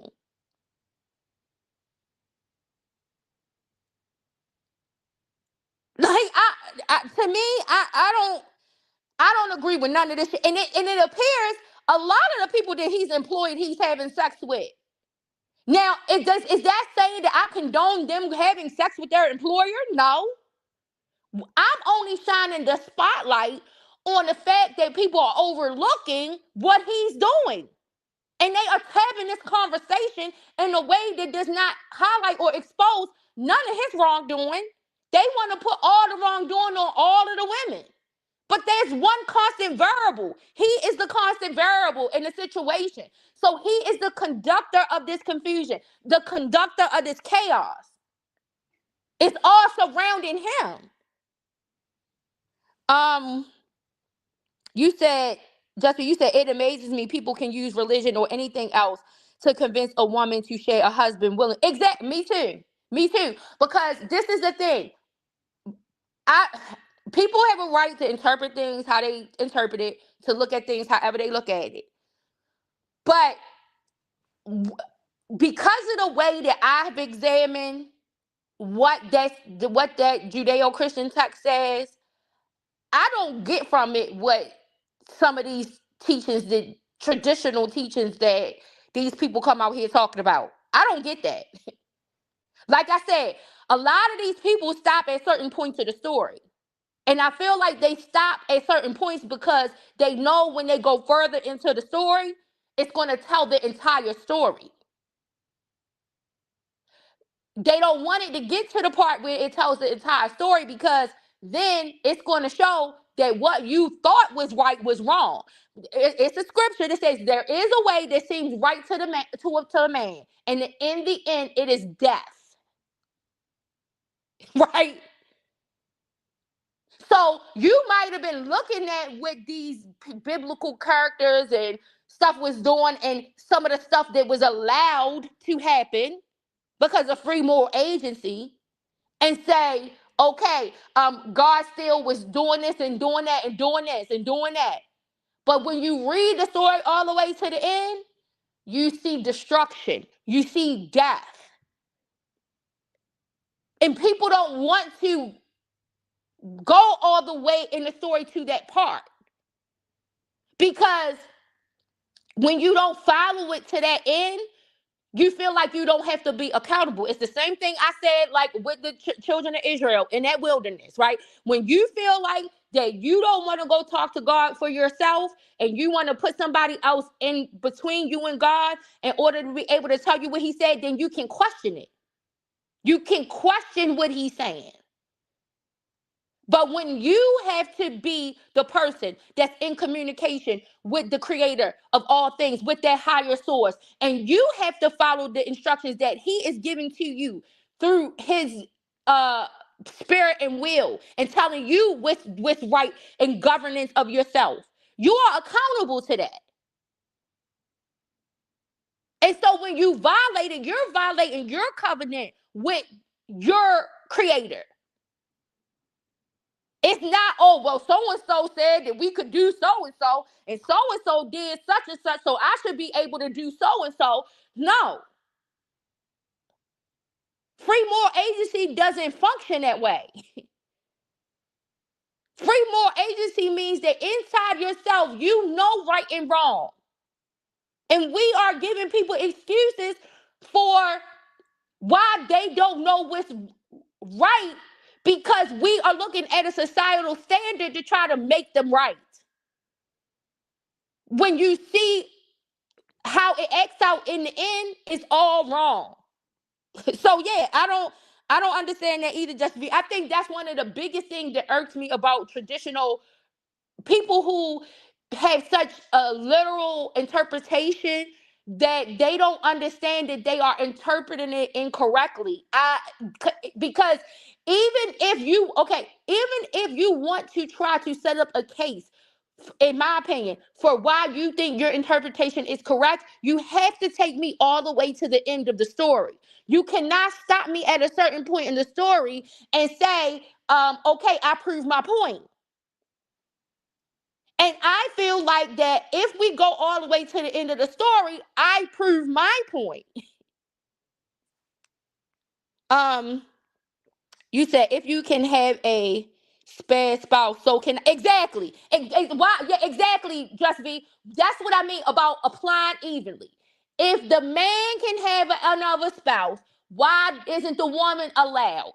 Why in all of these scenarios we see the man laying the foundation, laying the rules, saying this is how it's got to be, and if you go, Neo even got them ladies over there with him. They had to sign a contract to say that he gets to tell them, or they didn't have to, but he gave them a contract to sign that say if he decides when the relationship is over. Like, it's no mutualness. They cannot determine when they are done with him. He gets to determine when the relationship is done. I don't understand none of this fucking foolishness. But all I know is that this foolishness is going to breed some disaster for your ass later down the line. Because later down the line, one of them ladies is going to take that contract somewhere and say, this was the manipulative tactic. And you set yourself up for the bullshit. That's all I'm saying. Don't just say the one party that signed the contract is accountable. You hold the maker of the contract accountable. A covenant happens two ways. A social contract, the individuals have to relinquish the power, and there has to be somebody that they relinquishing more power to, in the idea that that person has their best interest. And when that person is no longer having their best interest at heart, social contract says that the person has the right to dissolve the contract. And if something is done in order to try to impede the process of that individual severing the social contract, then guess what? That is an opportunity to wage war. And that is what you are seeing. That's what I'm saying. These things have historical precedence. This is not happening in a vacuum.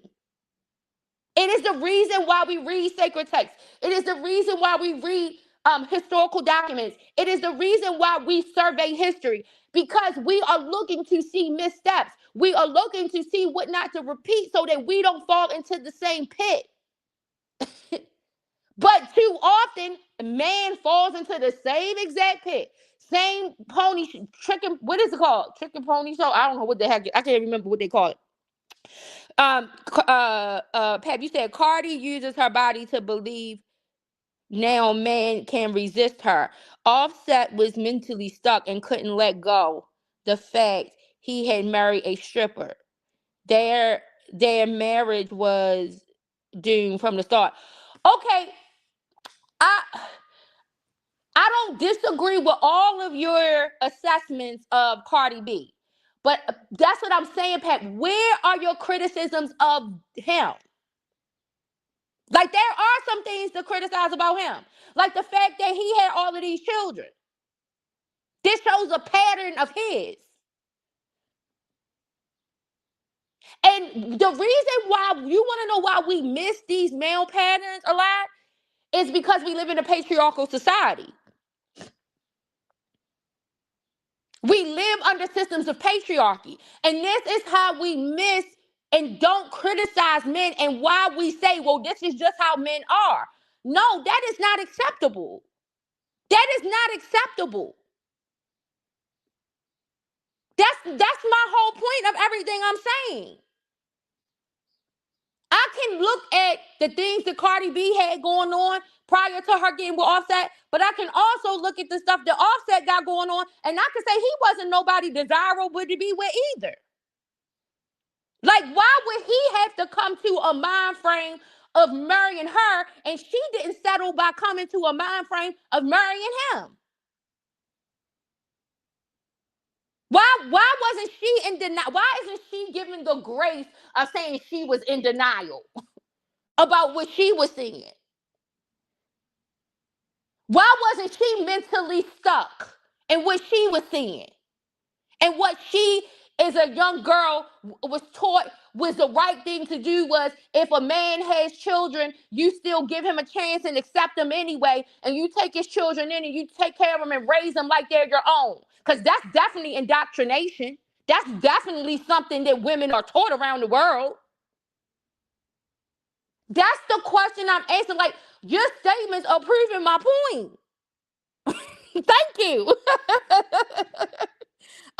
You said also he was not faithful. Cardi is still that Cardi from the strip club with a mask on. Um, Justin, you said, Pat, I've never heard Offset speak bad on Cardi's past, and she knows her body ain't stopping nothing because it didn't stop her husband. Yeah, I agree with that, Just V. I don't. You said he did, Just V. It was when they were bashing each other, right around the time Cardi was yelling about the bill she was paying. Okay, but there is nothing that Offset could say about Cardi that bash her motherhood. There was nothing that he could say about Cardi to say she was cheating on him.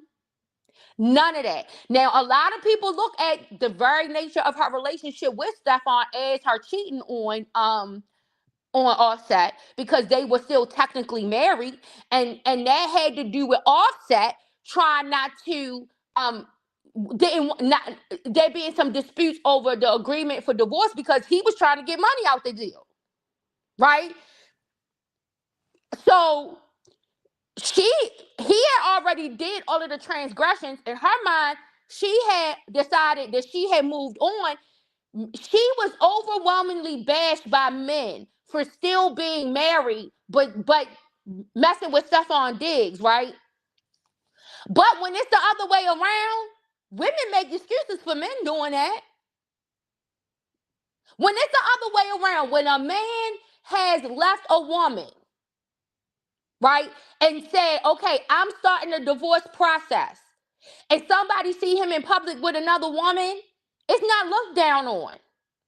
But Cardi was overwhelmingly bashed for being involved with Stephon Diggs while she's initiating and going through a divorce process in a situation where this man was the one who was, the infidelity was on his part.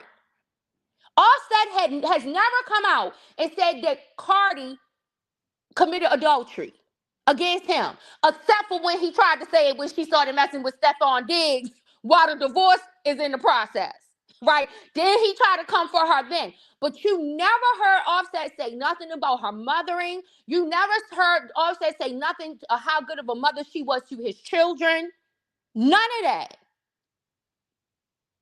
And when stuff hits the fan, all of that time while Cardi, one of the things and I understand partly, but still, she's still responsible. When Cardi did all of that trying to cover up for him publicly, I felt like that was a misstep on her behalf. That was wrong. Because you know that he was doing all of that shit. And you coming out here, and I understand you are in the situation. You are dealing with the emotions, the trauma, and all of that stuff, and you don't want it to be out here. But the person you need to be mad at that is out here is him, not the people who are reporting on it, because y'all are public figures. People are going to talk about it. That's the unfortunate thing. But he is the one that is doing it and causing it. And that's what I mean by we live in a patriarchal society. Even when the men are doing the thing, they get mad at the people who bring it to the light or discuss it before they get mad at the man who's doing the shit. We listening to the girl Kizzy tell Jarvis she's so mad at the detective that they came and questioned her about a little missing girl. Like, what the fuck? Like, what? And that's what I mean when I be puzzled by the mentality of some of this stuff. Like, how are you so mad at the detective talking like you want to fight the detective because she's coming to ask you about a missing girl? You're not even saying to this man, why are they asking me about this girl missing? Have you done something with this little girl? Do you know where she's at? They said that you was the last person with her. You didn't hear some of them, you heard them vaguely mention that. Because that little girl was not important. That man was. And that is what I think is wrong in a lot of this shit. Is this patriarchy. That is the indoctrination. Patriarchy is the indoctrination. That is dangerous to societies across the globe since time immemorial.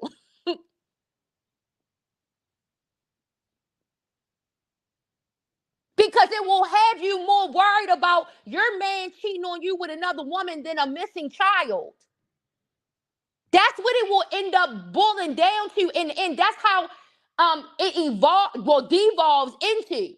Once you start making certain types of excuses for men and their poor behavior, then you continue to spiral down all the way to the lowest low point that you can get in making that excuse and justification in order to maintain the system.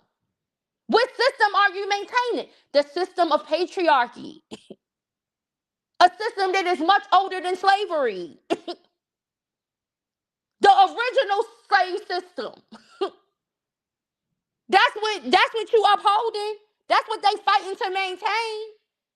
And they got so many women buying into the system of patriarchy to maintain it. Because that's what they familiar with. And so what they are familiar with is just like you going out there and taking that whip and whipping you a slave, right? And you going out to go whip another slave for your master. That's exactly what's happening in a system of patriarchy. Women, you are a slave, and you are going out to whip other women for your master. That's the seriousness. That's why when I liken what people are doing, when you have these organizations who try to fight for equal right for women, and they do all of these overt things in order to try to dismantle and destroy those organizations. That's why I call those individuals who are behaving and conducting themselves in that way similar to COINTELPRO. It's a reason why I related it to that. Because everybody, people of color, can see the racial disparity. They talk about it all the time. But you have a system of slavery that is older than one based on ethnicity, and you have women ignoring it. When we are not equally holding these men accountable in order to uplift and build society in a way that creates equity for people, no matter gender, no matter what gender they are. When we support that, we are supporting a system of patriarchy. It is similar to you saying you are supporting slavery based on ethnicity. Because Because the system of patriarchy is much older than a slave system that is based on race. But somehow they've gotten women to buy into the idea that that's not true. None of that is true. I can go back to old narratives in African villages prior to um, the transatlantic slave trade, right? And there's a book called Things Fall Apart, written by Achebe, right? Women lived in these family systems where they had this stuff going on in Africa. It was abuse happening then. Those women were being abused by black men in those systems. Those women were being, them children was being abused physically. I'm not suggesting all of them sexually, but they experienced some physical abuse. They experienced some emotional. It is a fact that this type of family system is not functional. It creates too much dissension within the family because you're going to have someone who is not in agreement to it. And when that happens, it is going to create dysfunction in the family system. So it's a lesson for everyone to learn. But people think that women need to learn the lesson and that the men don't have any responsibility, any accountability in learning the lesson.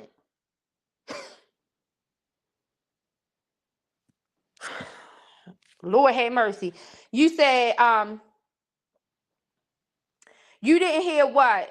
Oh, uh, you said men are just whores. You said he did just it was yeah. I didn't hear that. I knew he was bashing her and taunting her behind the whole Stephon Diggs thing.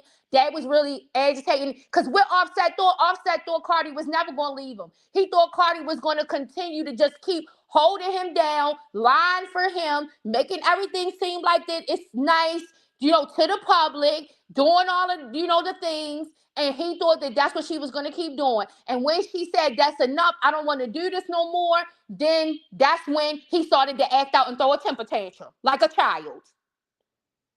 Like a child. He started to act up and throw a temper tantrum. And then that's when he had some things, but he still was limited in what he could say because he knew that some of the things wasn't true. Like I said, he couldn't attack her motherhood. He couldn't attack how she's been with his children. She couldn't attack nothing that really spoke to her in their family system, doing something to destroy their family system. He couldn't do that.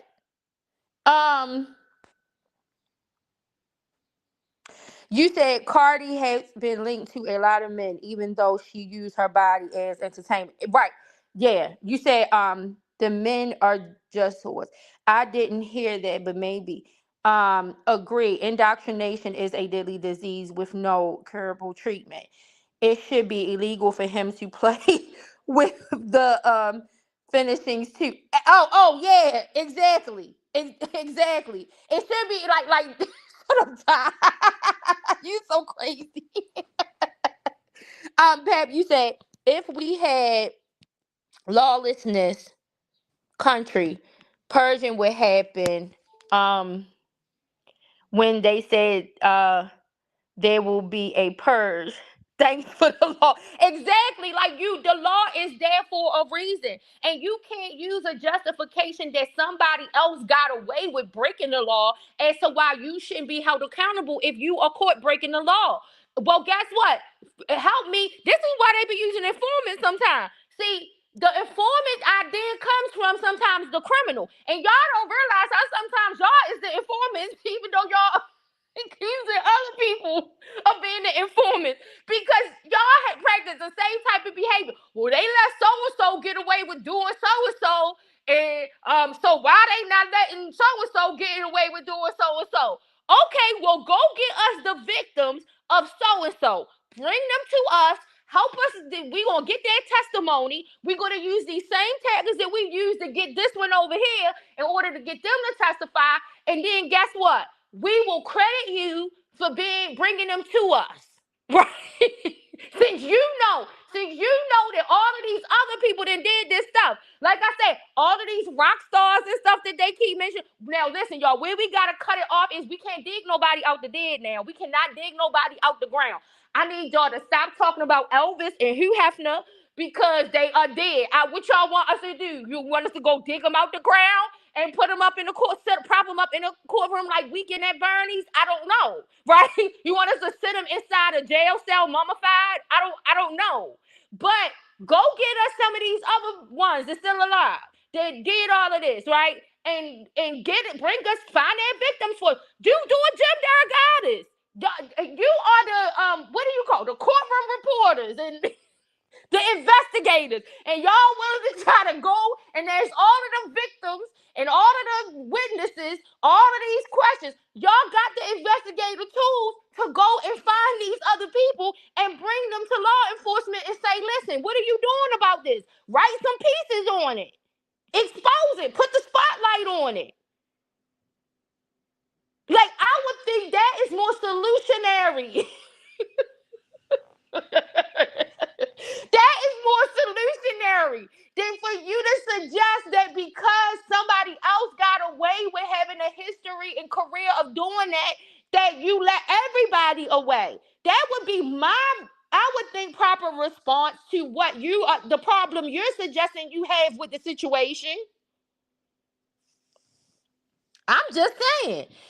You said they forgot about Harvey Weinstein and Epstein being cool. Exactly, but not just that. I already put the thing up of Keith Raniere. Keith Raniere was the leader of the group NXIVM. There was a documentary being made of Keith Raniere at the time that they arrested him. They arrested him before the documentary came out, but they had already started gathering evidence, things because of this documentary being in production, right? And Keith Raniere went to trial, and Keith Raniere had Mark Agnifilo, P. Diddy's lawyer, as his attorney, and Keith Raniere was found guilty, and he got 120 years in prison. 120 years. Like I said, Dr. York, another a cult leader who was doing inappropriate things with children, similar style charges, gets 138 years. So to me, you have to reconcile how you are trying to say that there is some type of sentencing disparity in certain situations when you are looking at people who have found guilty of similar charges and they got triple digits, and you got some people who are in the double digits, and you trying to say it's too much. You don't got to prove it to me. You got to prove it to them people. Because just like Diddy tried to go in there and tried to prove that it was some type of racial situation going on with how he was charged. Remember when he was trying to get bail and he was trying to use, I can't even remember exactly what it was, but I know he was disputing something in regards to race and saying nobody of a certain ethnic group, only people of a certain ethnic group were charged with a particular type of crime. Well, the prosecution came in there and showed that it was a lie. So that's my point is that these arguments that are developed, they're developed out of ignorance. And when I'm saying that, I'm not saying somebody's dumb. I'm saying they haven't done the proper look into the situation, the proper research to see if what you're alleging is correct. That's why the prosecution was able to come back with what they came back with and said, no, this is not true. Here are the cases. So, child, Queen Kids, you said no one should get away with harming people. Exactly. I don't care if the people do willfully volunteer to be harmed. The people over there with Jim Jones, they willfully went over to Ghana, and then look what happened. They didn't willfully want to take that poison, some of them. They might have been along for the ride to the jungle. He showed them a paradise on earth. He had them thinking, you want to know what model he showed them? He showed them, it was in Father Divine. Yeah, Father Divine. Father Divine had like this heaven on earth concept or something. he was Jim Jones's mentor. And so he took Jim Jones, not the rapper, y'all. I'm talking about that preacher that killed all them people with that poison.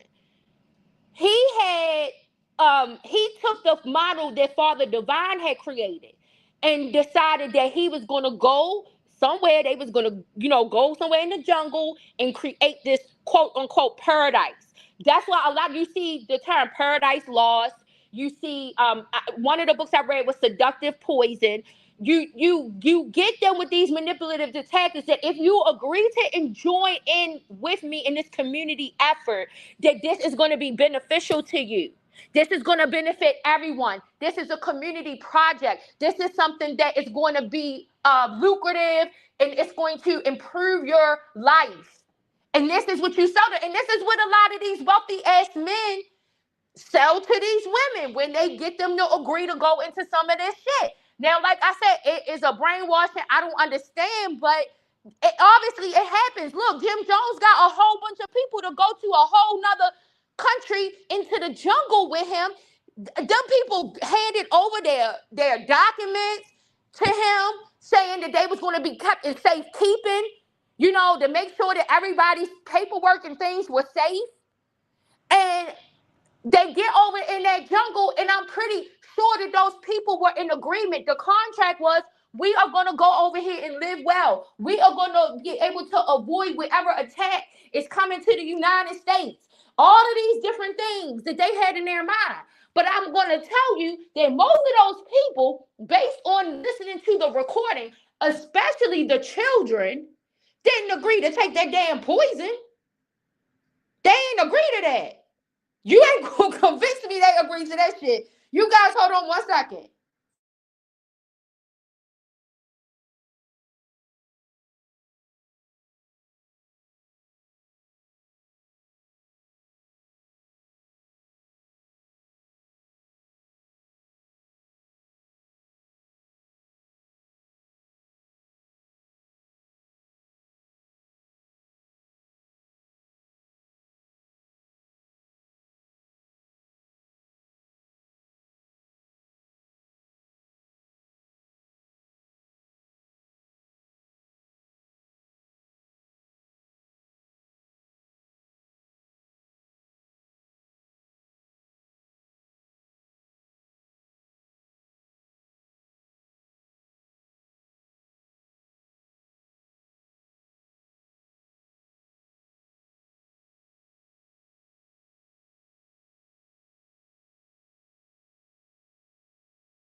Okay, you guys. Hopefully you hear me.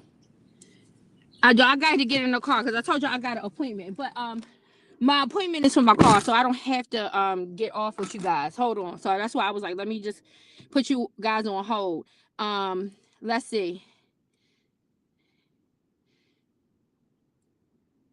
You said you hear me, Pat? um,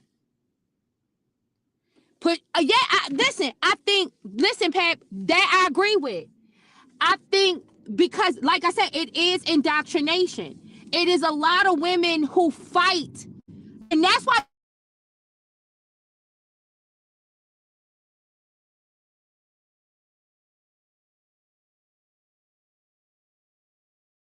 to live under this type of system of oppression.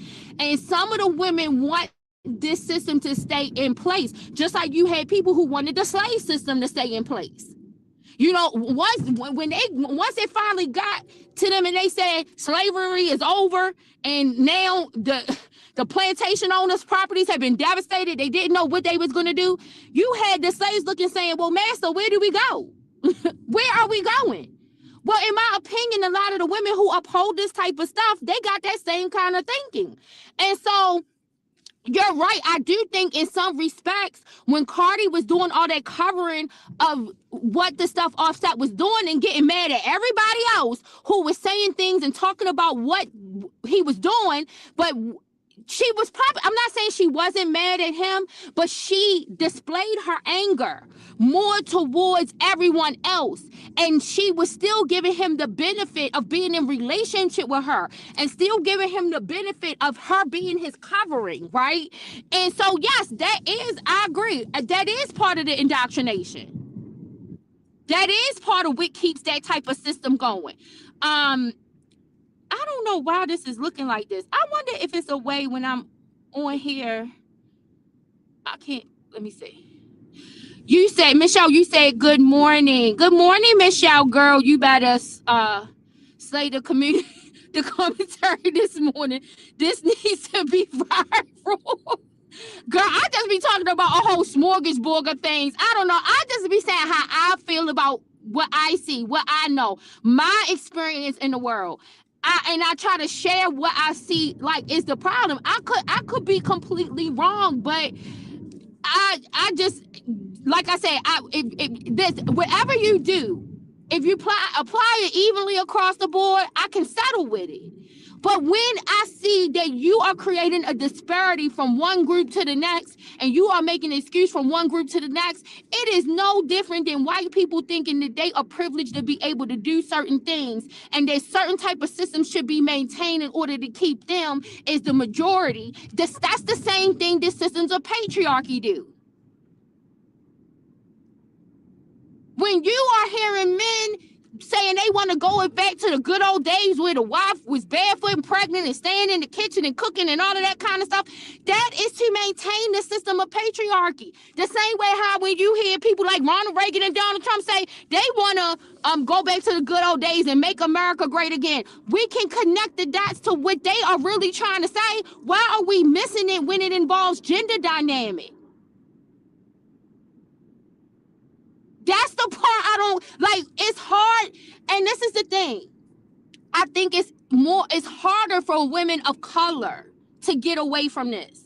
And I'm not just talking about what the people deem to be like foundational Black Americans. I don't even believe in that shit. But I'm trying to only talk about it in order to explain something. When I say women of color, I'm talking about women of color across the globe. It is more difficult for us because we have historically been the worst treated by every group across the board.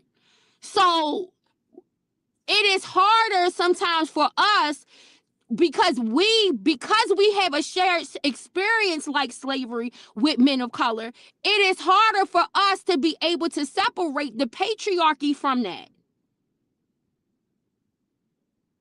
But we have to look at that patriarchal system as just as damaging as slavery was.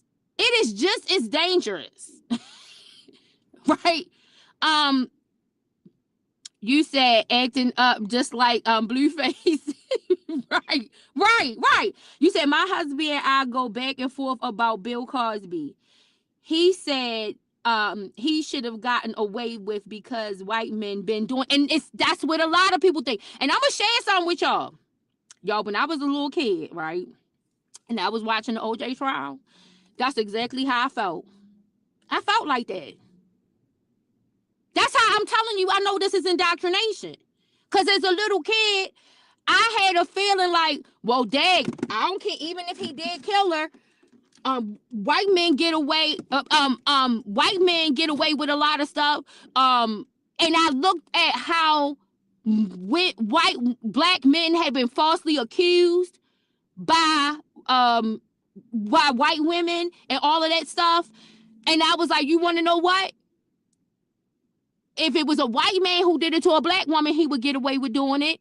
It's a lot of black men who have been falsely accused of doing things to white women, and then that led to their life being taken. So it was, and I think that's why the community cheered OJ. That even if they felt like he was guilty, they cheered him getting away on. Now I don't believe that OJ committed that crime.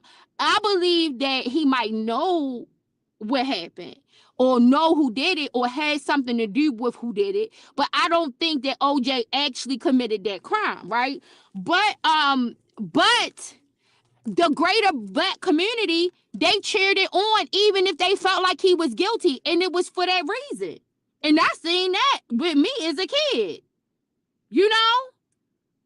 So wait, hold on. Oh, shoot, I don't know what. Hold on, you guys. I don't know why to see.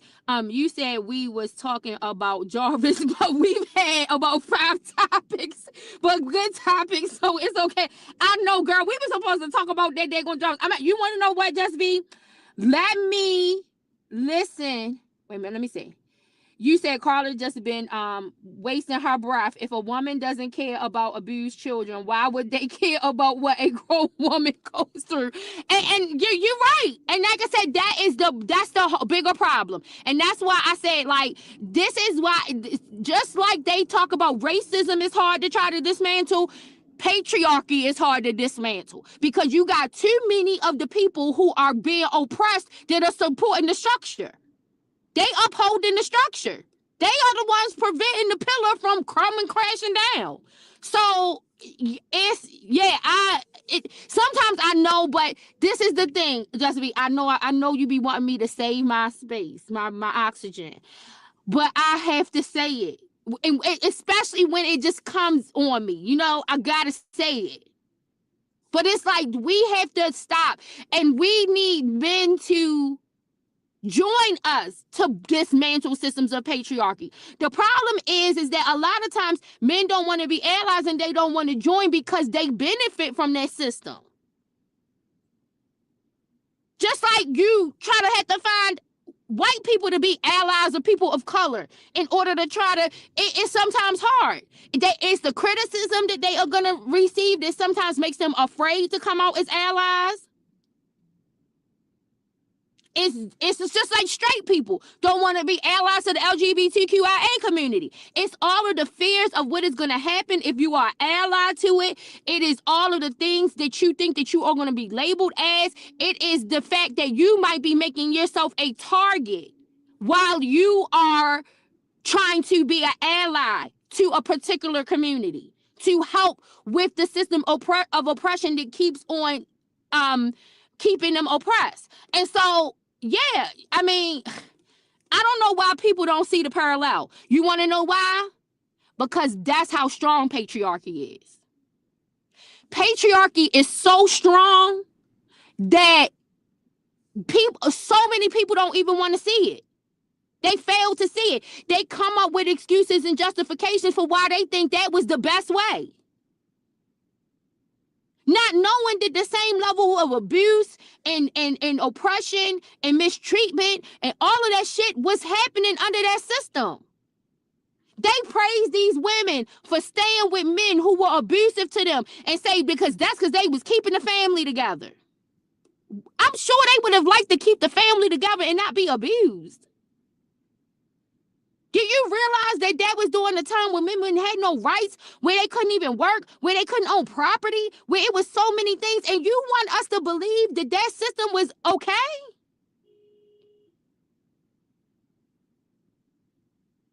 Like, and so this is what people, just like people want to talk about that black people have retentions from slavery to impact their psychological health, their mental health, that sometimes causes them to do some of the things that they do. Why don't we look at women the same way? Why don't we look at the system of oppression that women had to live under, and why that some of those retentions that they have come from that system of oppression? They always want us to see it in the black man. You do you see what I'm saying? But the black woman, other women, black women, they have to be accountable. But we are supposed to have so much um sympathy, empathy, excuses, justification for the black man because he experienced slavery and what happened in slavery and all of this other stuff. Well, patriarchy is a system that is much older than that. Why, when you are looking at these women, you aren't doing the same thing? That's all I'm saying is balance the scale. Lady Justice balances the scale. She wears a blindfold and she has a sword to rightfully divide the truth. That's all I'm saying. Absolutely, Cardi B is indoctrinated and retain some of those retentions. The same way how you looking at these black men who are dealing with some of these systems of oppression and you make excuses and justifications for them, why are you not making them for her? Why is she attacked? Why are any of these women attacked? I think that is the reality of what we're saying is whatever you do, apply it across. So if you are able to see these excuses and why the plight is hard for the black man, well, you should really understand that historically it is equally hard for the woman of color. Worse, because they have survived two systems of oppression that reach back far longer than one of them, far longer than the other. So you should anticipate and expect that she's going to retain some of those things because based on how that system impacted her life and what family she was born into, that is going to determine how much of that is still, that smell is still on her.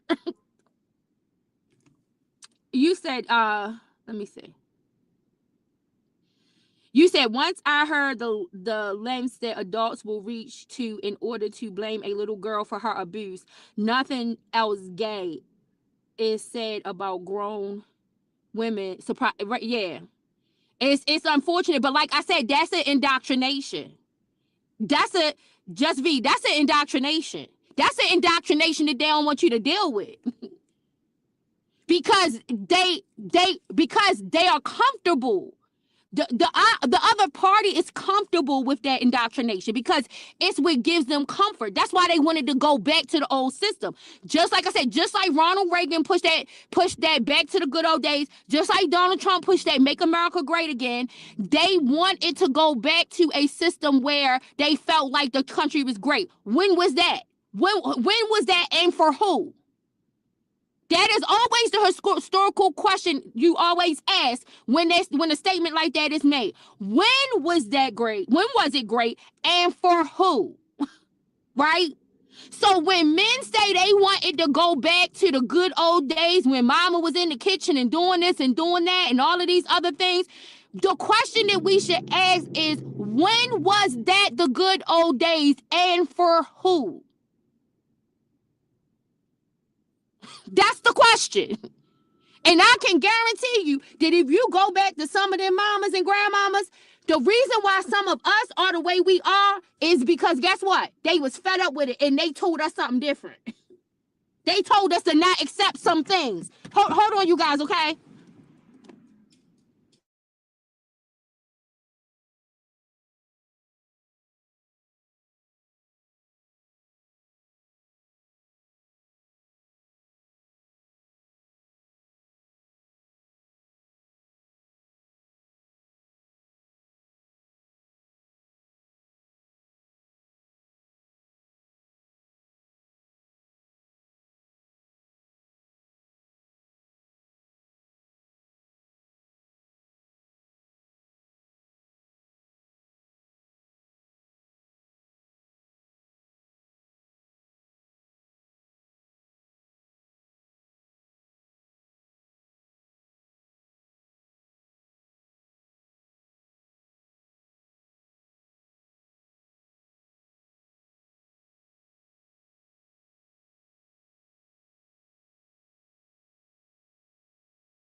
Okay, you guys, I'm sorry.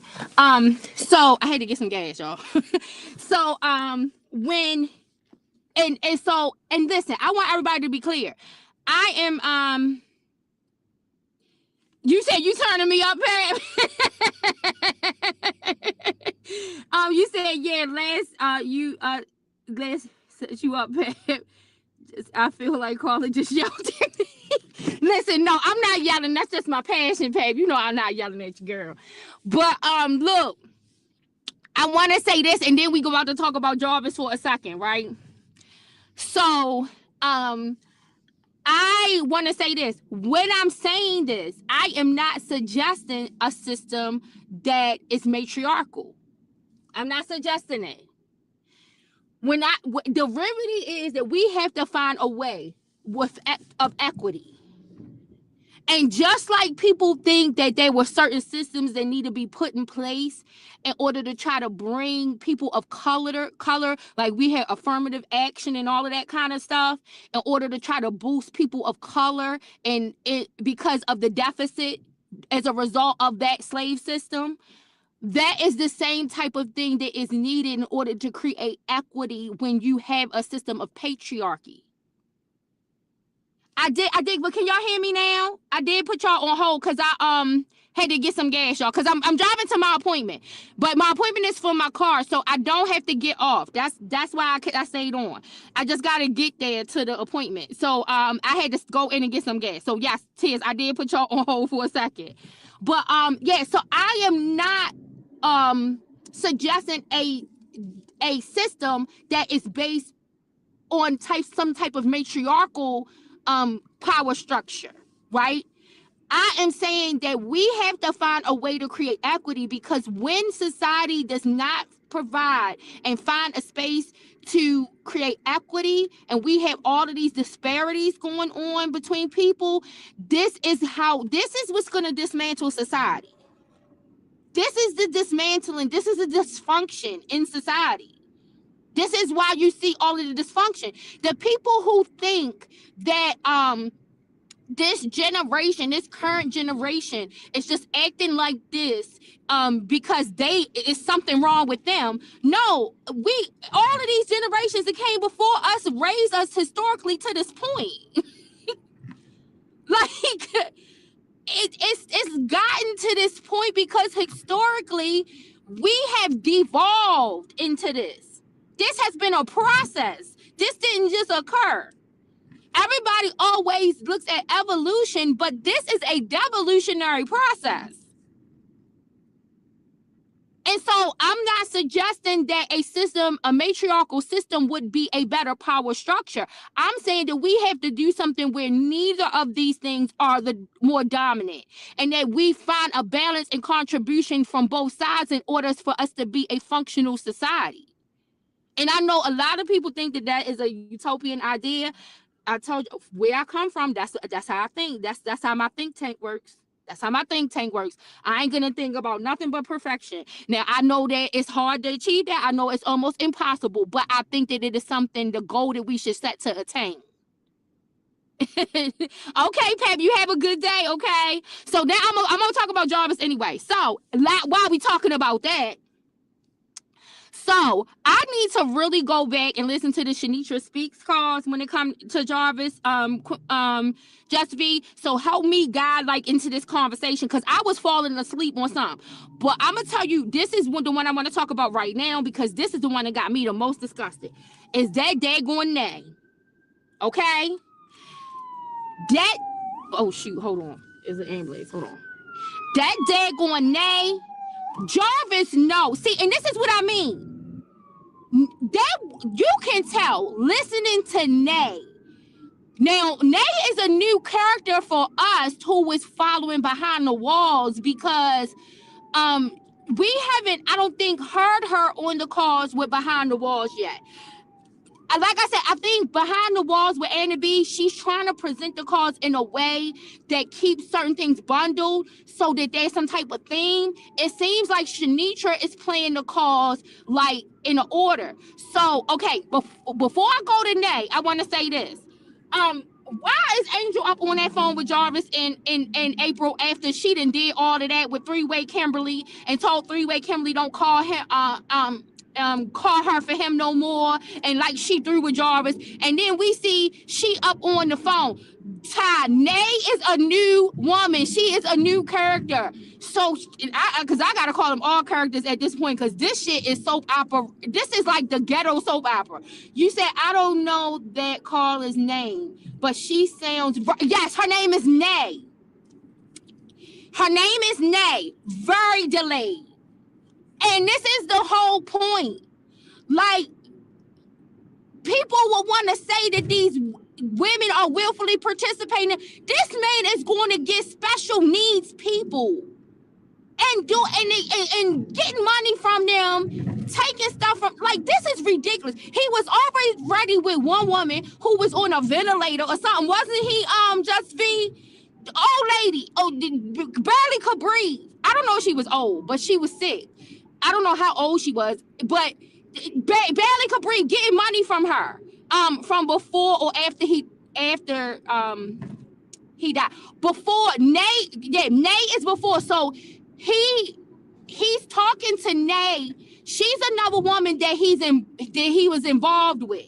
She has some kind of special need. You can tell. Like, just, you said she's the one he told it was time for her to shine. Right, right. Exactly. Telling her that. And that's why, because Nate probably was sending that commissary money out over there. Like, and he's on the phone with Nate. I mean, that conversation he is having with Nate is so manipulative. It is so fucking disgusting. This lady, you don't need. Like I said, Angel. I'm done with Angel, cause I thought Angel's son got more sense than her. I thought that Angel was giving us the impression that she did not want nothing to do with Jarvis. Like, she had made a decision before he even went in there. But then now you done the 360, and April, she on the phone talking to him like ain't nothing going on. Giving him an update on the puppies being born, and now the puppies done destroyed the carpet and all of this shit. You on the phone. The kids don't hardly want to talk. The kid acting like he tired and sleep. He don't want to talk to the man. Okay? He don't even call him that. He call him Jarvis. Okay? And you trying to force the kid to talk to him. The kid don't want to talk to him. He's pretending to be asleep because he don't want to talk to him. But now we got all of these calls with Nay. And I guess Nay's friends are trying to tell her this man is no good. This is what he's being accused of. He's done this and this and this and that. Nay is so mentally, like, cognitively, her cognitive functions are so impaired. I don't know what the diagnosis or what it is that's going on, but she cannot even articulate to him or say to him the things that he's accused of, right? While she's having a conversation with him, in order to have a cohesive conversation. Like, she just keeps saying to him, you always were accusing me, and you was the one, and you never let me like, it is so difficult to listen to the conversation with him and Nay, because it shows you how this really grimy, disgusting, manipulative that Jarvis is. We already know that based on his crimes that he has that capacity. But these conversations with Nay, when you listen, I'm gonna tell you what the issue was with me listening to him talk to Nay. Me listening to him talk to Nay only gives me insight to what he was doing with them children. Because some of them children probably had better cognitive function than Nay, but they are not. Their maturation process is as delayed as hers. So, because clearly Nay's cognitive abilities did not go past the threshold that Jarvis did.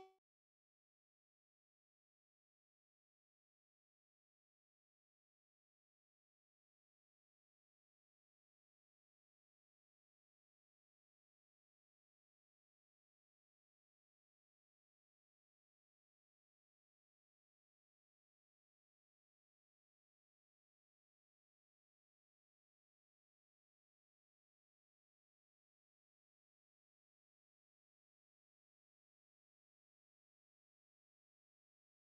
I had got a call. Sorry.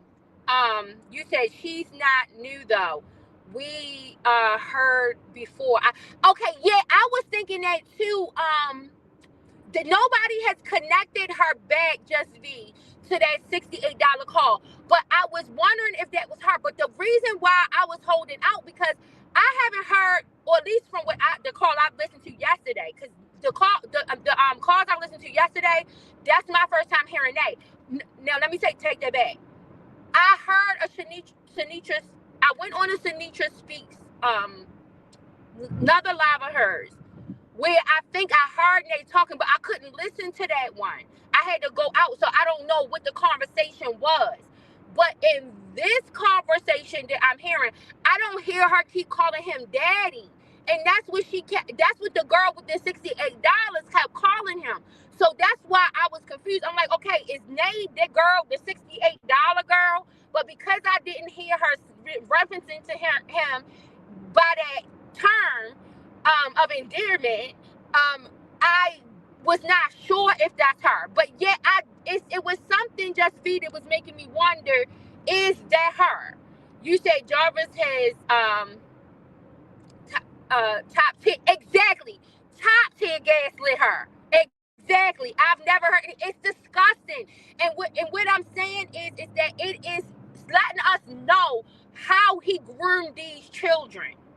Because Nay's cognitive delays, when you think about the maturation process of a young adolescent going into preteen teen girl, like I said, puberty is not overnight. And just because you think that they are getting whatever people call it pruned or primed for sexual activities because they are having certain things happen to their body, which I don't agree with that, but that's some of the things that these people think. Their brain, their development is not where it needs to be. And Nay is giving us some insight as to how manipulative and the things that this man would say to a young child. Because if he's saying this to this vulnerable adult and doing this shit to her, you know that he's doing it that way. That's what he's doing with those children. You did hear her say it? Yeah, I gotta go back and listen to the other, because I know Shanitra Speaks did some more lives, and there was some more conversations, because it was one thing happening with Shannon when I popped in, and I'm like, we didn't hear this on Behind the Wall with Anna B. And so I was like, but I gotta go back to it. And because I was busy, I did on Saturday, I didn't get to go back to that live. But I'm gonna go back so I could hear that. But that's why I wasn't sure, because in that call with the $68, she was calling him daddy and a whole bunch. And I haven't heard her so far in this batch of calls refer to him as that. So that's why I wasn't sure if she was the $68 one. But this is horrible. This is disgusting. And this goes to show you any length a predator will go to in order to maintain that system. In order for that to function the way they want it, and in order for them to stay in control. Like, you are dealing with a person who has some type of cognitive issue. And the issue is not you being involved with somebody who is not as developed cognitively as a full-grown, mature adult. That's not the problem. Everybody needs love. The problem is how you are talking and handling her, how you got all of this stuff going on with all of these women, and you think that it is okay for you to conduct yourself with her in the manner in which you're conducting yourself. And so it's only letting me how low you went in order to manipulate these children. Because you aren't even ashamed that you are doing this to a woman who has some mental delays, some mental health issues probably mixed up with it. So she has some mental development issues. She has some cognitive development issues, it sounds like. And then she's probably dealing with some mental health issues as a result of all of that. And you just sitting, this shit is disgusting. It is horrible. You said, I just remember they told, it said the lady was named Gwen and she was on a breathing. Yeah, right. That's what I'm saying. She getting that lady money. She on a breathing machine. And so he will go to no lows to get whoever he needs to get in order to, and that's why I said these is all, they cults, man. These men be running cults doing this shit. They be running cults. How can I find new recruits?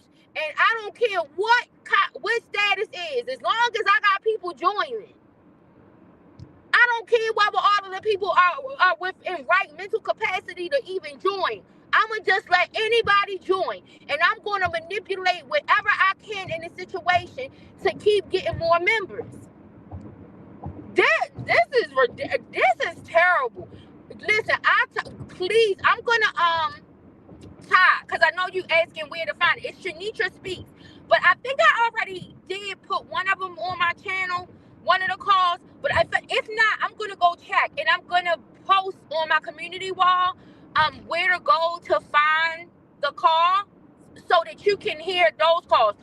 I'm telling you, when y'all hear him talking to that girl, that's when y'all going to throw y'all hands in the air. We already know what he did with the children, so we know that he's capable of it.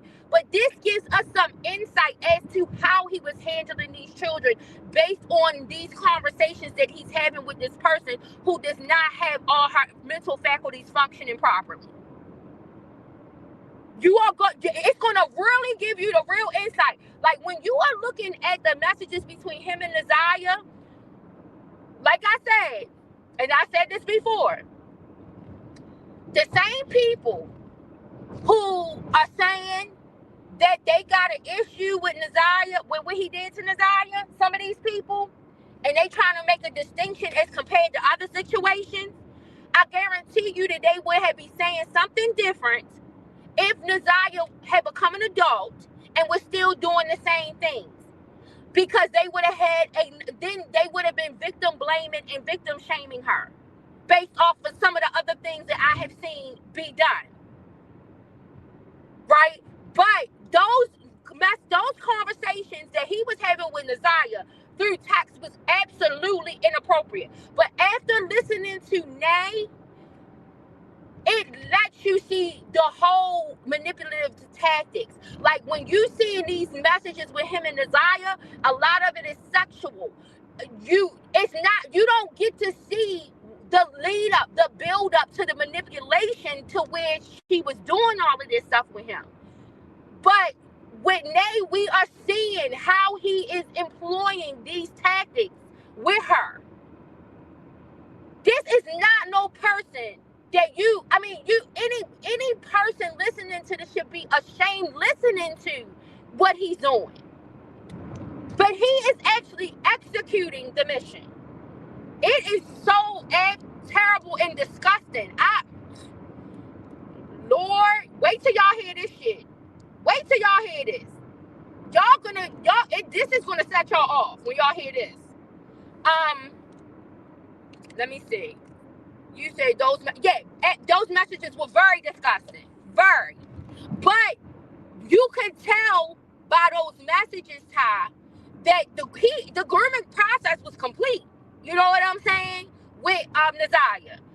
With Nay, we see what manipulative tactics he is doing when he's grooming, because since she deals with these cognitive issues, because she has some type of mental delay, you have to keep reinforcing it. And so with a child that at least has proper cognitive function, when you are grooming them once you got them there, you don't have to do as much.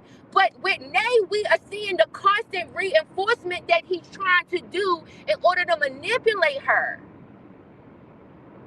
And so you can only imagine what the process was like while he was grooming these children, because you can watch it through how he's dealing with Nay. You said one day my brother asked me to hook me up with one of my friends. I'm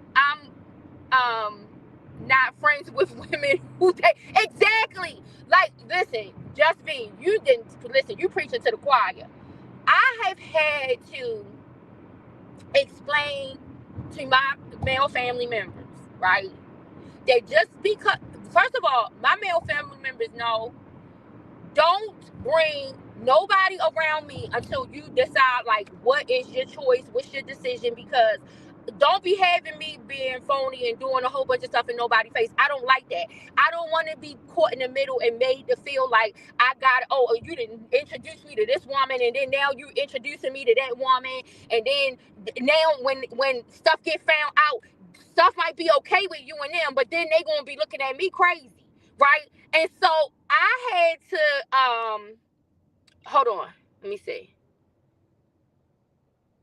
And so I had to basically like train my male family members. Don't put me in the middle of that. Only introduce me to people once you decide you're gonna be serious. I had to take my grandmother position. That's what my grandmother told them. My grandmother had to tell some of my male family members, like, listen, don't bring nobody over here till you serious with them. Cause you let them get away with like a couple of them, and then after that, it start to get out of control, and then they go, you ain't gonna have me betraying my womanhood doing that shit. So I ended up taking on the same stance as my grandmother. Like, don't bring none of that towards me until you are almost certain that's what you're gonna do. Now I can understand, if something happen, y'all break up, and then things don't work out the way that y'all thought, and then y'all move on, and then you date somebody else over time, and then you might end up bringing. But if I see that it's something habitual about what you're doing,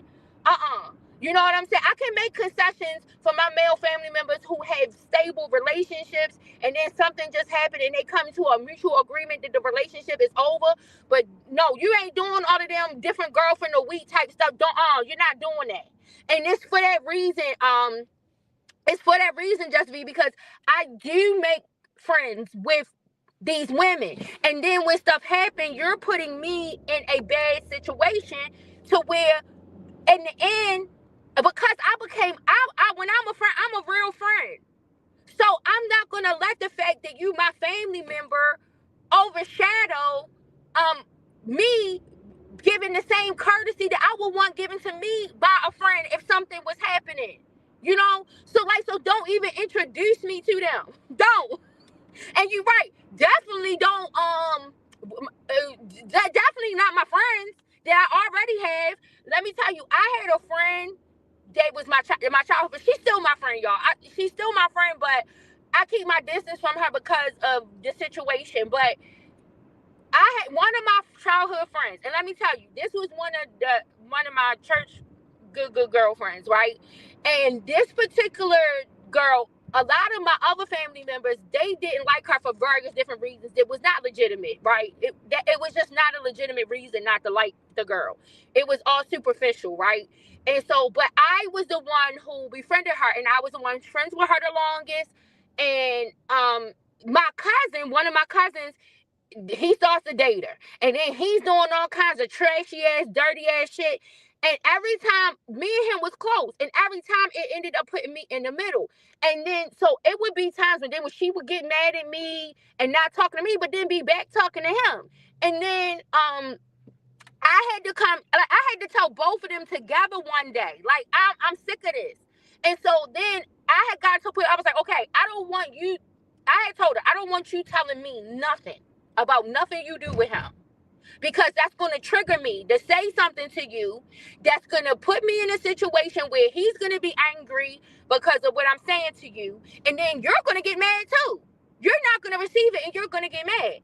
And so I was doing my best to not get into any conversations with her about anything with him. But one day, me, her, and my other cousin, we had gone out, and she just kept talking about him, kept talking about him, and kept saying stuff. And it was some of the things she was saying and some of the stuff that he was requiring of her, and I couldn't go with it, and I had to say something.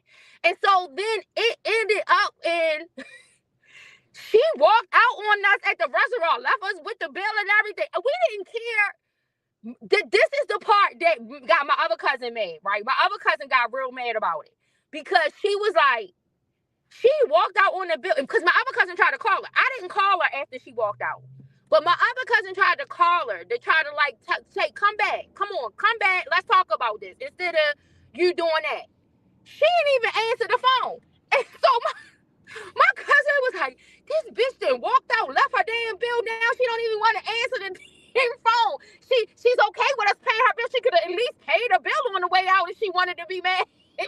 And like I said, it wasn't no big thing because most of the time one of us grabbed the bill anyway. But it's like, shit, if I'm mad to that point and I know I ran up a tab, I'm going to pay my bill and say, because I'm going to say, I don't want nothing from y'all. You know what I'm saying? So I get what my cousin was saying, but, and let me tell you, I'm probably still more friendly with her. But my cousin, she don't talk to her at all after that. Because she was like the audacity. She was like the audacity of her to do that. Like you said, no time. Angel is completely different. She didn't testify. Yeah, no, Angel didn't testify. That's the baby mama. That's the one with the son. She didn't testify at all. You guys, y'all, I just got here to my appointment. I need to go in here and take care of what I need to do over here. So let me get that taken care of. I might come back on here once I get that straightened out to find out how long it's going to take them to get me together. But if not, maybe I might be able to get back this afternoon. If not, I'm going to definitely post the Shanitra Speaks so that you all know where to find that at so you can hear the calls. And if I don't come back, I will talk to you guys hopefully tomorrow, but at least soon. Thank you all for coming in here. Everybody for coming in here talking to me. Just V Time, Michelle, Miller, Queen Keish, Tears, Pat. I don't know if I'm missing anybody. I think I grabbed everybody. They jumped in. Thank you. If I miss you, charge it to my mind and not my heart, okay?